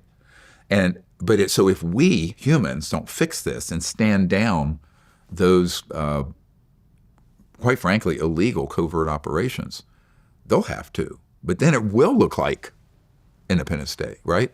So we do not want to have that as the option. We want to fix this. Humans need to fix this ourselves. But it's going to take a lot of courage. There are 3 things so far been lacking in the 35 years I've been doing this from our leaders, not from these special forces guys I work with. They're amazing. But it's 3 things. I call it EC. It's like going to Paris here, ICI. It's the intelligence to understand this and really drill down on it. It's the courage to take it on because you're going to have everything thrown at you. And the integrity not to get bought off or bribed or blackmailed. Those are hard things. That's the trifecta of what's needed to do this. And that's going to be the test for Congress and the president, whoever it is, right? Because I know what's going to be thrown at them. So that's where it gets into a certain level. They need to be aware of the issue, and then they need to authorize the team that I'm working with that I can't say much about they need authorization to get these under control. And they are all former special forces guys who've separated from the military who are ready to go today, right now. But they're going to have support, both the funding and the legal support to do it. So my job has been to advise them and give them all the intelligence I have. And if you go and you look at this briefing document, this is you got a hard copy. I didn't know we got one. First hard copy. Okay. So this is the new briefing document for the White House and members of Congress. It's redacted with individual names and things that are sensitive. But I've never done this, but we made it available to the public this week, and you can order it at, I think it's drstephengreer.com or SiriusDisclosure.com. You can put the link up. And it has all that in there. It has a whole list of the 155 black sites. It has here's a map of them. Those are the black sites. Yeah. Okay. Yeah. You want to know where they are and what's there? It's in here. Okay. All right. Any close to here? Huh? Oh, yeah. Yeah. Oh, sure. Absolutely. Okay. I've been at a lot of them, not all of them, but I have witnesses, have whistleblowers who've been the way we put this together is that it's operational information, people who are tactically there. Imagine debriefing hundreds of people like Jake Barber. Mm-hmm. So I'll sign this to you. Please do. Huh? Should we? Yeah, let's do it. And now this other one, you want someone to hand that to me or no? Can you grab it, Jake? There you go. And then this one. This will come out in a hard copy in a few weeks. So this is really cool.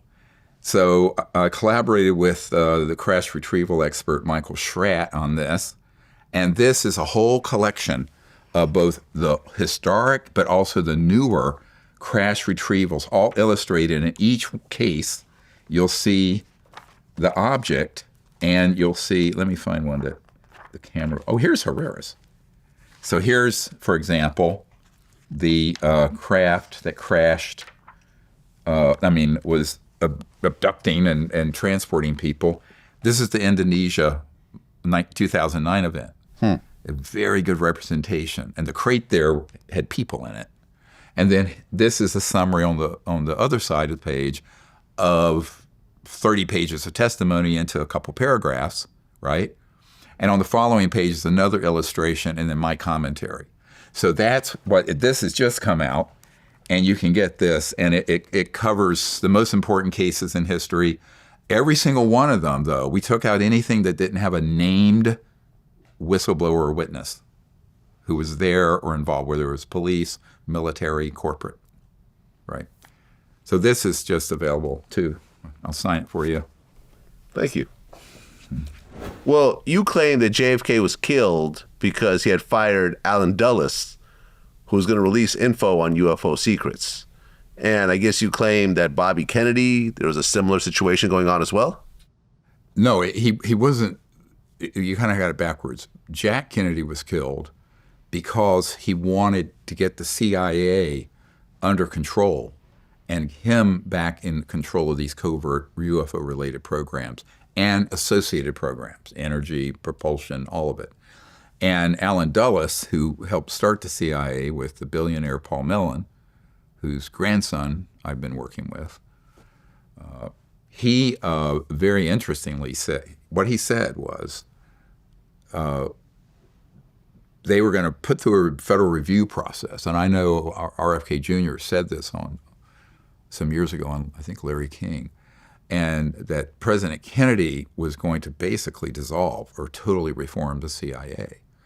And in the process of that, Jack Kennedy fired Alan Dulles, who had been instrumental in forming the CIA after the Roswell crash in 1947.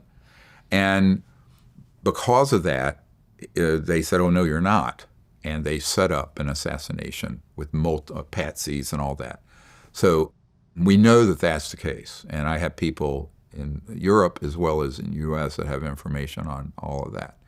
I think also Bobby Kennedy, Sr., RFK Jr.'s dad. Mm-hmm. And I have a letter. It's very interesting. It's in our archive. And it was dated May 1968, a month before they killed Bobby Kennedy.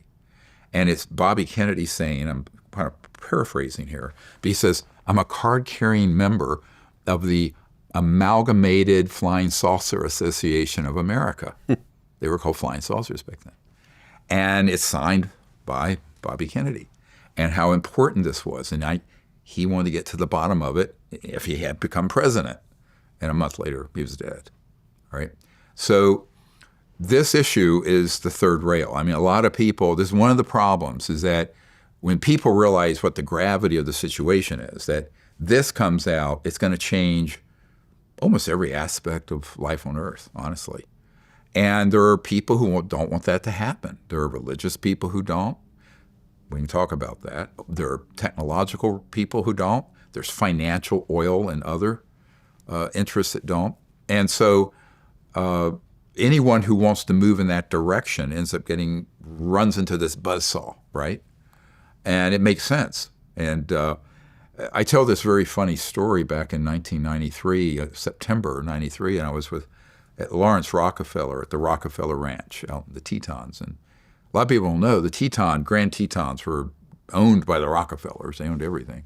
And they gave it to the U.S. government as a national park, but they kept out this really cool ranch in this remote area called the JY Ranch.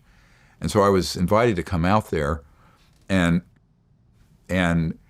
late at night, I was out on one of the decks by, there was a bronze statue of a Native American on a horse. I think it was a Remington original. And Lawrence Rockefeller turns to me, he says, "You know, Dr. Greer, no aspect of life on Earth will be unchanged by this being disclosed." I said, "I know, Lawrence, that's why it's so secret." And they've taken such extraordinary means, including killing a former president. But, and he did help. I mean, he hosted the Clintons there. He was a conduit for information. He was not involved in setting up the briefing I did for the CIA director for President Clinton. In fact, he was shocked that was being set up when I was at the ranch, and he was like, "Oh my God, really?" I said, "Yeah." He said, "What would you do?" I said, "Well, I'm going to Wright-Patterson Air Force Base where some of the original Roswell bodies and stuff were taken.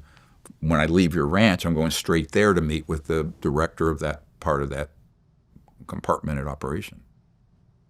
Well, you said in the spring of 2023, before the election, a team of people reached out to you who worked at black sites dealing with UAPs. Mm-hmm. And they were going to come forward with a bunch of evidence. That's what we were talking about earlier, yes. Yeah, but only a few seconds ended up being released. That's right. What was released exactly? Well, you saw the Jake Barber, the egg. Aha, so that was part of that same thing. Because Jake Barber was part of that, right? Part of that, yeah. Mm-hmm. Aha. Okay. But there's a great deal more. What I said earlier, if you remember my comment on that, was that the plan was those folks were not going to be known publicly, and that it would just be an enormous amount of evidence and materials and video and stuff of these sort of operations that would get released. And we actually built a blockchain system to do it. We still have it. But then it was decided that would be too catastrophic, and that there weren't preparations adequate in either Congress or the White House to deal with it, and that to kind of delay that. Okay, so that's what I was referring to earlier. Yeah, right. Well, it's not just him. There's a whole group of folks. Yeah. Well, you had mentioned Michael Herrera before in this talk, and there was a 6-man unit that saw a hovering octagon UFO being loaded with weapons by unmarked U.S. forces who threatened him at gunpoint in Indonesia. And you said he's the only guy I ever heard who actually talked about this and wasn't killed. Correct. I've never heard of someone witnessing an operation like that who wasn't subsequently killed. So everyone else who touched on this were taken out? Not on that platoon. I think that he feels like the only reason they didn't flat out kill him is that there were a whole lot of his other expeditionary force around. They would have heard it, known they were missing, and would have caught that operation red-handed. So I think they did a risk-benefit analysis, decided, let's let these boys live, right? But then when they went back on the ship, their Marine ship hooked up later, I forget what port, it's in its testimony, and like some guys came on and threatened them, took their phones, took everything, and basically made them sign non-disclosure agreements. So the other 5 men who were with him are terrified to come forward. Herrera's a very courageous guy, honestly. But he didn't know what was in that crate until Jake Barber was at the conference that I did in 2023 at the National Press Club and the weekend before at the Marriott.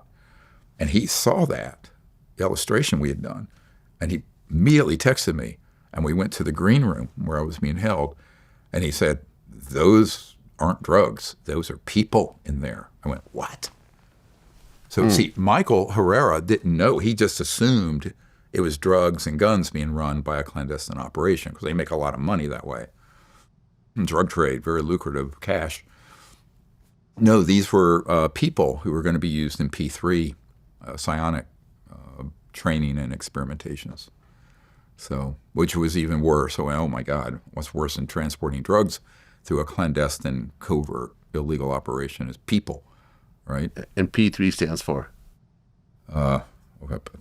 Psionic potential. Sorry, I'm blocking on the third. But it's basically telepathic capability. You know, a lot of what you do has the word disclosure in it. Mm-hmm.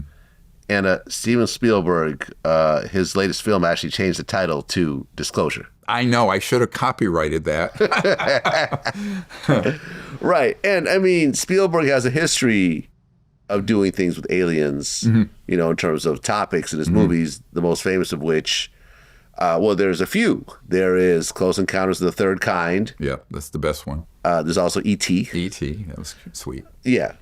But Close Encounters of the Third Kind, there was a guy named Jacques Vallée. That's the one who has that CIA document about abductions. Yeah, and he was actually a consultant on that film. Yes.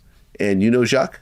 Yes. I know, I'm not knowing him well. I know of him and met him. But and also J. Allen Hynek, who had been head of Project Blue Book, was a consultant on the film. Okay. Makes a cameo appearance, actually, towards the end there, as a bearded, white-haired scientist. Yeah, and he was the head of Project Blue Book for the Air Force that studied UFOs. I mean, when you see that film, Close Encounters, is there anything in there that's actually based on what you found? Oh, or is it all fiction? No. Well, obviously, it's Hollywood. But actually, most of what's portrayed, it's like a docudrama. Most of what was in there was portrayed based on actual events that had happened. So the way it was explained to me, I know it when it was shown at the Reagan White House.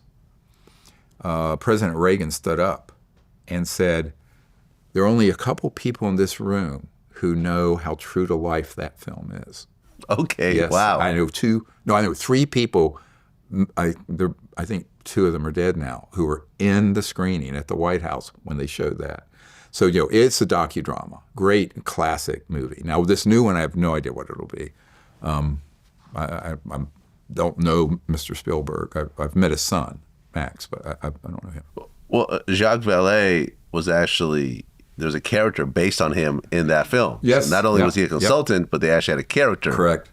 That was portraying to be him. Right. You know, and you know, of course, E.T. with the way E.T. looks, I mean, I don't know about the neck that goes up, but in general, these are very alien-looking kind of beings that you've seen in Hollywood and you've seen and so forth. Right. Was that based on anything, or was that just all fiction as well? Well, I mean, I think some of them probably resemble somewhat like that, but it's Hollywood. Yeah. I mean, you're going to take, artistic license and do things that look a way that would grab people visually. But, I'm sure from what I understand, there are some ETs that would be similar to those. There are some that have a very triangular head, for example. We have one that came to one of our CE5 events that we have a photograph of. I was here, and a young medical student was here, and the ET was there. And you sat next to an ET. Yeah, have you seen the picture of it? Well, No. I'll text it to you. So you were right there with a living ET? Yeah, and there was an elderly man who had had his hearing lost since he was a teenager, and that night he had contact with this being, and it healed him of his hearing loss. No one's on drugs either. This is a cool picture. Okay, is it in one of these books that you gave me? I'm not sure if it is. But you're going to text me a picture. Sure, if you want it. You want to do it right now? So we don't forget? I thought you had seen the movie Close Encounters of the Fifth Kind. Of the fifth kind? Yeah. What's that? You need to see, this is on the record. Everyone needs to see Close Encounters of the Fifth Kind. Okay. I've seen them all. You seen this? Oh, yeah, it is amazing. Who made it? Oh, this is yours. Ah, okay. And what is a fifth kind encounter? It's where we intend and invite them to come. Aha. Yeah. Right, because a close encounter of the third kind is contact, right? It's just when you see a biological even, an ET, yeah. Mm-hmm. I'll send you one and then another one. This is at night, full darkness. Okay. And you'll like this, I think. And then I have another cool one where it was so cold we went inside and there were these two ETs that sat in our chairs that have these conical heads. It's less clear, but it's very cool. And then there was this cool, my favorite is this one. It's so abstract, but I call this the sort of a light beam, where it's an advanced species that's so advanced. You know, we talked about the different types of alien species. There's like 69 that we potentially know of. Now, what's the difference between extraterrestrials versus light entities or interdimensional beings or plasmoids? Great question, and it causes a lot of confusion. So on my YouTube channel, I've just started my own podcast, the Dr. Stephen Greer Show, and every week you can get an update on what's going on. Now, in one of the YouTube videos on that site, it has a whole deep dive into what I call ETs and the new cosmology, what kind of understanding of the cosmos is needed.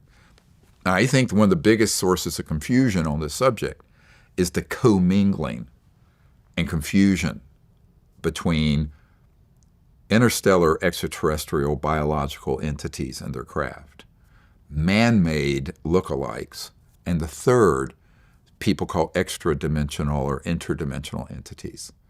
And that's where you get folks who confuse something that's from another dimension with something from another star system. And the reason there's a lot of confusion on it, part of it's deliberate, is sort of where they want to shove paranormal onto UFO science. And it's risky because when you start dealing with extra-dimensional, interdimensional, are you talking about angels, demons, boogums, your great-grandmother who pops into this dimension like a poltergeist phenomenon? What are you talking about? So it's not helpful. And what I have seen happen, and I think it's deliberate, I think it's an attempt to obfuscate, confuse people. And obfuscation is a very good term. You know, they sort of mix it all together and confuse people looking into this, is that they will deliberately blend into ufology and ET. You know, I like being specific. So I don't like the term alien. Alien means all the above. Because whatever people think they don't know it's alien, it's foreign, therefore it's alien. Now, I'm very specific. Okay, you're going to hear a little bit of the obsessive-compulsive doctor part come out here. But I speak of EBENs, extraterrestrial biological entities, who are from other star systems, right? Specific. That's when I say a UFO or ET. I make a very clear distinction between that and the man-made craft and critters that simulate ETs that are used in deceptive operations. And actually the proper name for false flag at the Pentagon is a deceptive indication and warning, deceptive INW. So the other is this extra-dimensional or interdimensional phenomenon, kind of like Stranger Things. And that's real. And you can actually have physical phenomenon happen and things that you see that aren't extraterrestrial or man-made, but that are from another dimension. So 3 things. It's very simple. Real ET, man-made UFOs and fake ETs, and things from other dimensions that are weird. And one of the things I think is dangerous about that is that if you don't have enough knowledge to make a discernment of it, you put them all together. And there you're lost. Now you're lost forever. I think it's why Tucker Carlson, who's a conservative talk show host, he's been going around saying, well, the aliens are demons and they're demonic and they're... because he has been targeted with that same crowd of disinformation people with this combination of UFOs, and that's why I don't like the term NHI or non-human intelligence. Well, non-human is what? Dolphins. Some say they're more intelligent than humans. Wouldn't be hard to be. Cetaceans. Something from another dimension. Someone from another planet. So I think the lack of clarity on the language is actually deliberate, and I think it's done to confuse people and to confuse the phenomena, plural. So you have multiple phenomena going on, all being talked about as if it's the same thing. Not helpful at all. In fact, it's very harmful. And I love when I was at the Vatican years ago when Pope John Paul was Pope, his senior theologian, a great guy named Monsignor Balducci, and he said, neither angels nor demons need flying saucers. And it was so simple. And he was a demonologist. He was like the top demonologist at the Vatican, kind of creepy stuff. But he says, no, it is totally separate. But I think there is a deliberate attempt in certain quarters to conflate, confuse all this different phenomena. And I'm so glad you asked it because it's actually one of the very first things in the briefing document on the one-pager for leaders in our country and elsewhere is, this is what's being confused. So let's get some clarity here and get our lexicon, our word usage down accurately. Because otherwise, you're talking around each other. What are you talking about? Now, there's another subcategory of extradimensional or interdimensional, and that's human-induced extradimensional. So let's say you figured out some very sophisticated physics and electronics at certain frequencies. You can tap into another dimension and pull something out of that dimension into 3D. It's not extraterrestrial. It's not innately coming in. It's induced. That's what Skinwalker is. That's what the Bradshaw Ranch is. And I know how they do it. I know who's doing it, why they're doing it, right? But that's not the same as extraterrestrial. So, here's one of the problems we have. I said this earlier, a little knowledge is a very dangerous thing because what happens is when you don't have enough information, it's a very confusing picture. And in that confusion, you can be led to reach the wrong conclusions. And that's what's going on in the U.S. government and in the public and in the media. Are you familiar with the term cognitive dissonance? Yeah.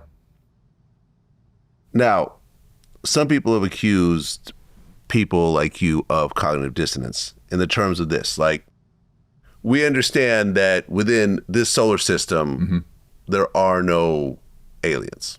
There right? are no innate ones that we know of. You go to any other planet, we've looked at Mars, Pluto, there's probably no life, Saturn, et cetera, et cetera, et cetera. So if there are aliens, they are from very far away. And even at light speed travel, they would die on their way here. So a concept that you use yourself is that they travel interdimensionally, meaning that they don't travel the way that other physics objects in physics travel. Right. They travel through a different means. Could someone say, well, that's just cognitive dissonance? You're just creating since science doesn't support what you're, implying, you create a whole new type of science that can't necessarily be proven. No, everything I'm saying it has been proven, is proven. And by the way, I always say these are TDIS. It's transdimensional interstellar. So you're not going to go in a straight line. You can't go to the speed of light and stay linear. You have to drop out of linear space-time. It's like an Einstein-Rosen bridge, if you look that up. Or, instead of it being a straight line, you're from here to here, look at it as a plane, a 1 point, 2 points. You take it like a piece of paper and fold it. So it's right here. So it's folding space-time. And that's the gravitational wave effect, and then you have that ability. Now, just because it's not being taught at MIT doesn't mean it doesn't exist, because these are classified technologies. But this concept, is like A Wrinkle in Time, Narnia, right? Where they actually take time, and instead of a straight line, you kind of jumble the line together so you could jump. But that's the whole point of the conscious quantum holographic universe. If you read the studies on quantum holography, every point in time, this is quantum entanglement. Every point in time and space is connected to each other. Now, that's been proven scientifically on the particle level. What we're talking about is civilizations advanced enough to do it on the macro level, a spacecraft full of people or whatever. And now, the fact that it doesn't comport with the textbooks on physics at MIT, so what? I mean, we're like one half the step out of the jungle scientifically as a species. I mean, a couple hundred years ago, we had what? Nothing. Horses and buggies.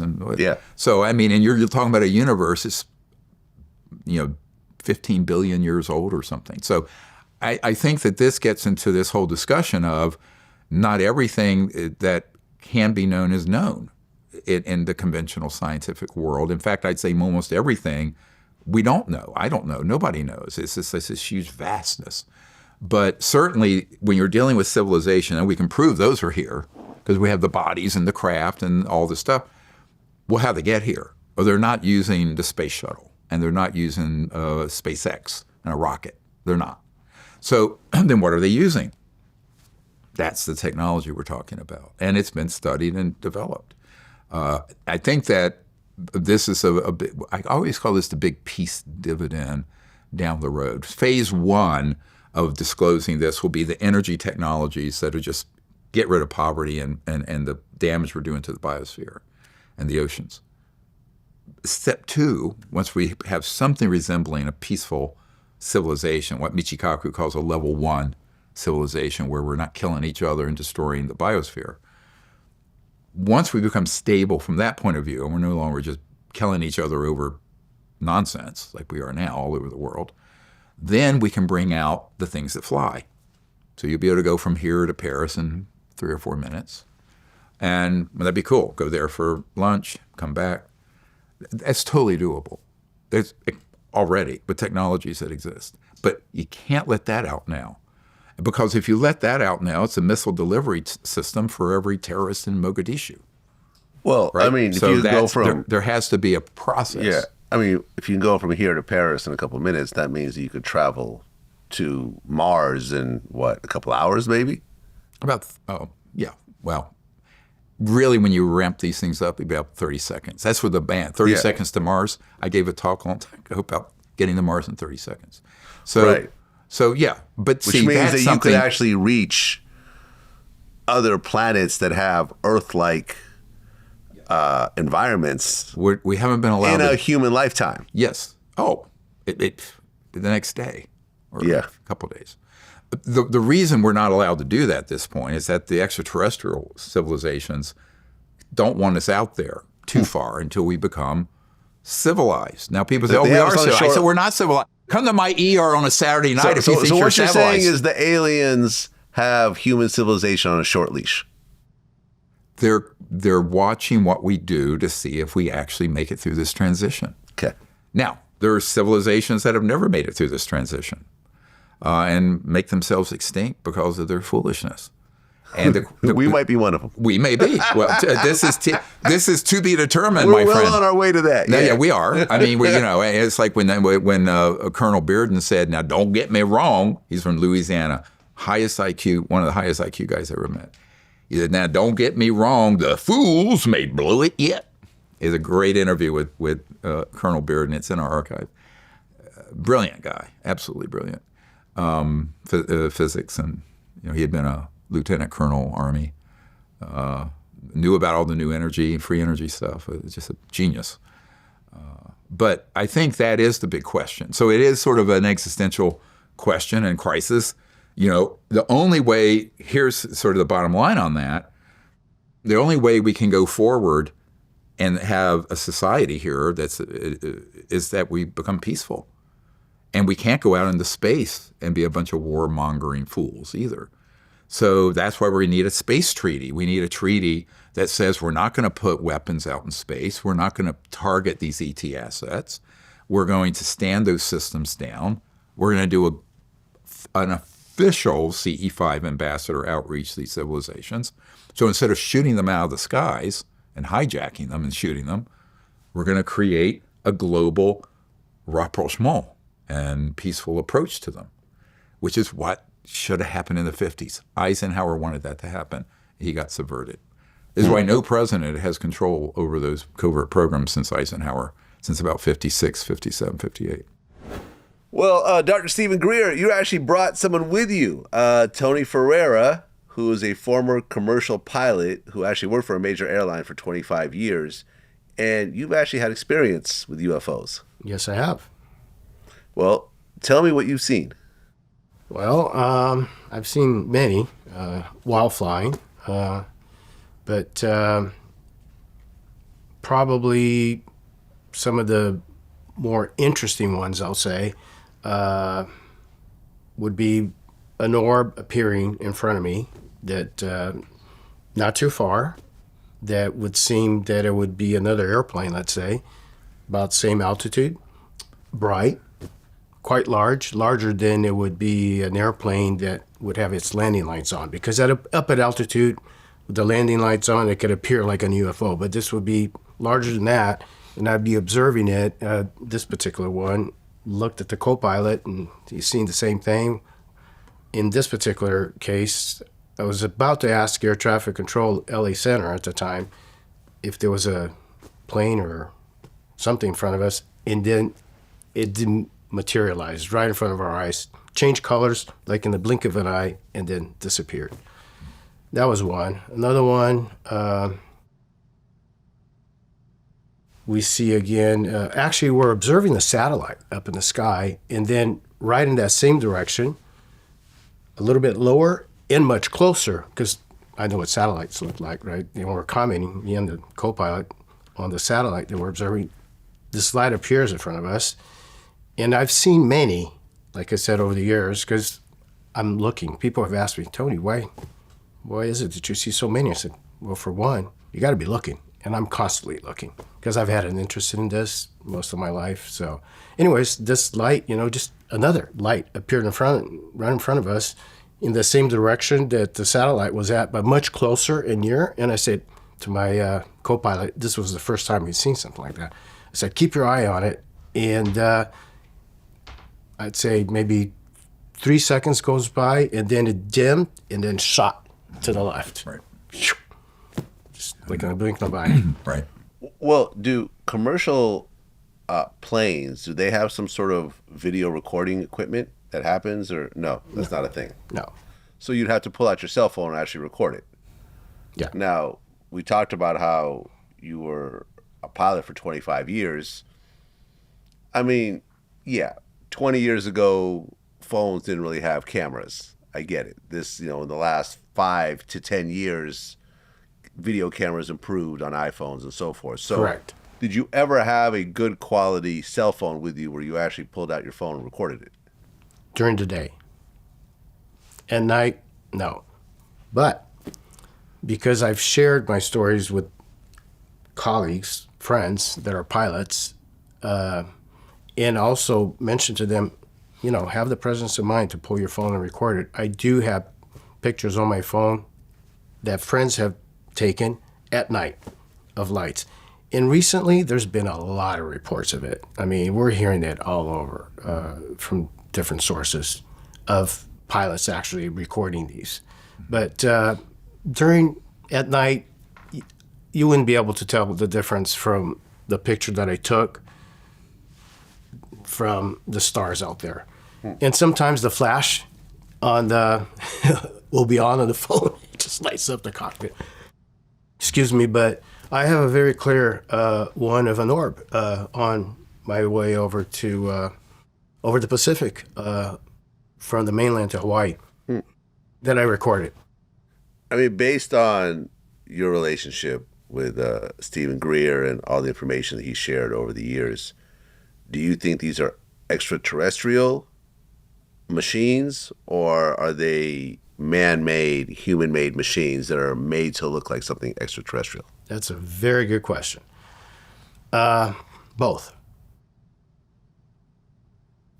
And I can tell you, this might be interesting, yes, but plays into the C5, work that we've been doing. There have been times that I'll be in the cockpit, looking at the sky at night, usually, and after, usually on cross-country, transcon flights where we're flying for hours on end, and it gets boring after a while. We converse, we chat, we talk, in the cockpit amongst ourselves, visit, and then we run out of stuff to do. So I tend to dim down the lights in the cockpit, and I look for shooting stars or skies out there, and I'll often get into, or did, retired now, so would get into a meditative state.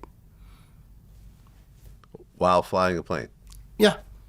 You don't see anything wrong with that. I'm in a meditative state right now. But there's also not 500 people depending on you being completely conscious during this time. You can fall asleep if you want, and no one will be hurt. The meditative state that I'm talking about is one of heightened consciousness, awareness. It's the opposite of what you're talking about. It's the opposite of what I'm talking about. Okay, 100%. got it. Yeah. Well, By the way, your best Top Gun pilots Yeah. have that faculty. okay, I see what you're just a hyper focus. Yeah. Have you heard the term of being in the zone? Yes, that's what you're talking about. Similar. Got it. Yeah. Well, I looked it up. Commercial airplanes are equipped with AWR, Airborne Weather Radar, Correct. right? Now, would this type of radar detect other ships close by? Not the radar. We have TCAS, which stands for Traffic Collision Avoidance Systems. Aha, right. That detects other aircrafts, but not ET or man-made. So you're saying that this radar you had didn't detect any of these ships? No. For one, they're beyond the range of the coverage of. Oh, so they're far off. I mean, when I say far off, the traffic collision avoidance system typically doesn't go beyond like 20, 30, 40, 50 miles. Miles. Yeah. So you're saying they're farther than 50 miles? Well, some of them come to, Did you actually, even I see should say something that far? the radar. The radar could go beyond that. It All right, wouldn't- but it you're wouldn't- describing these ships as being relatively close. Oh yeah. So, well, some are in. I would estimate to be in inner orbit. Some of them could be in outer orbit, but some, yes, close. The one that I recorded during the day, I would estimate that it was maybe just a couple of thousand feet above us. But it's really hard to know the distance or the size because you don't have a reference point. If there are clouds that are nearby that we know what their altitude is, and it's on this side of the cloud, then we could estimate. But other than that, it's just like really hard to know. You're just guessing at that point. Well, Dr. Stephen Greer, it's on a third time. Definitely appreciate it, and I appreciate you bringing Tony Ferreira with you. Well, he's out here helping. He's a great guy. Been with our team for years. And Another person. we have lots and lots of pilots on our team who are commercial. Yeah. We have American Airlines captain who flies Airbus 321s on our team. We have a lot. And when I go through airports, I get stopped a lot by pilots, and they'll pull me aside, tell me their account of what happened. There's actually thousands of reported cases. Yeah. They don't make their way into the media or into any government reporting system. And a lot of times, when it's a very close encounter, the pilots don't know what to do about how to report it, and they're told don't report it, or they'll report it and it just never makes it up the chain of command. Tony, did you ever try to report any of your sightings? Absolutely not. Why? Not correct. Because for one, as a representative of the airline, it's not a subject that you want to be talking about publicly because it kind of puts you in a position that might not look good for the airline. So what you're saying is they might think you're crazy and they fire you? That would be the worst case scenario. They would I wouldn't say that they would fire me, but it's not something that you would want to really be bringing up. Could you hand me the book, not the hardcover, the other one?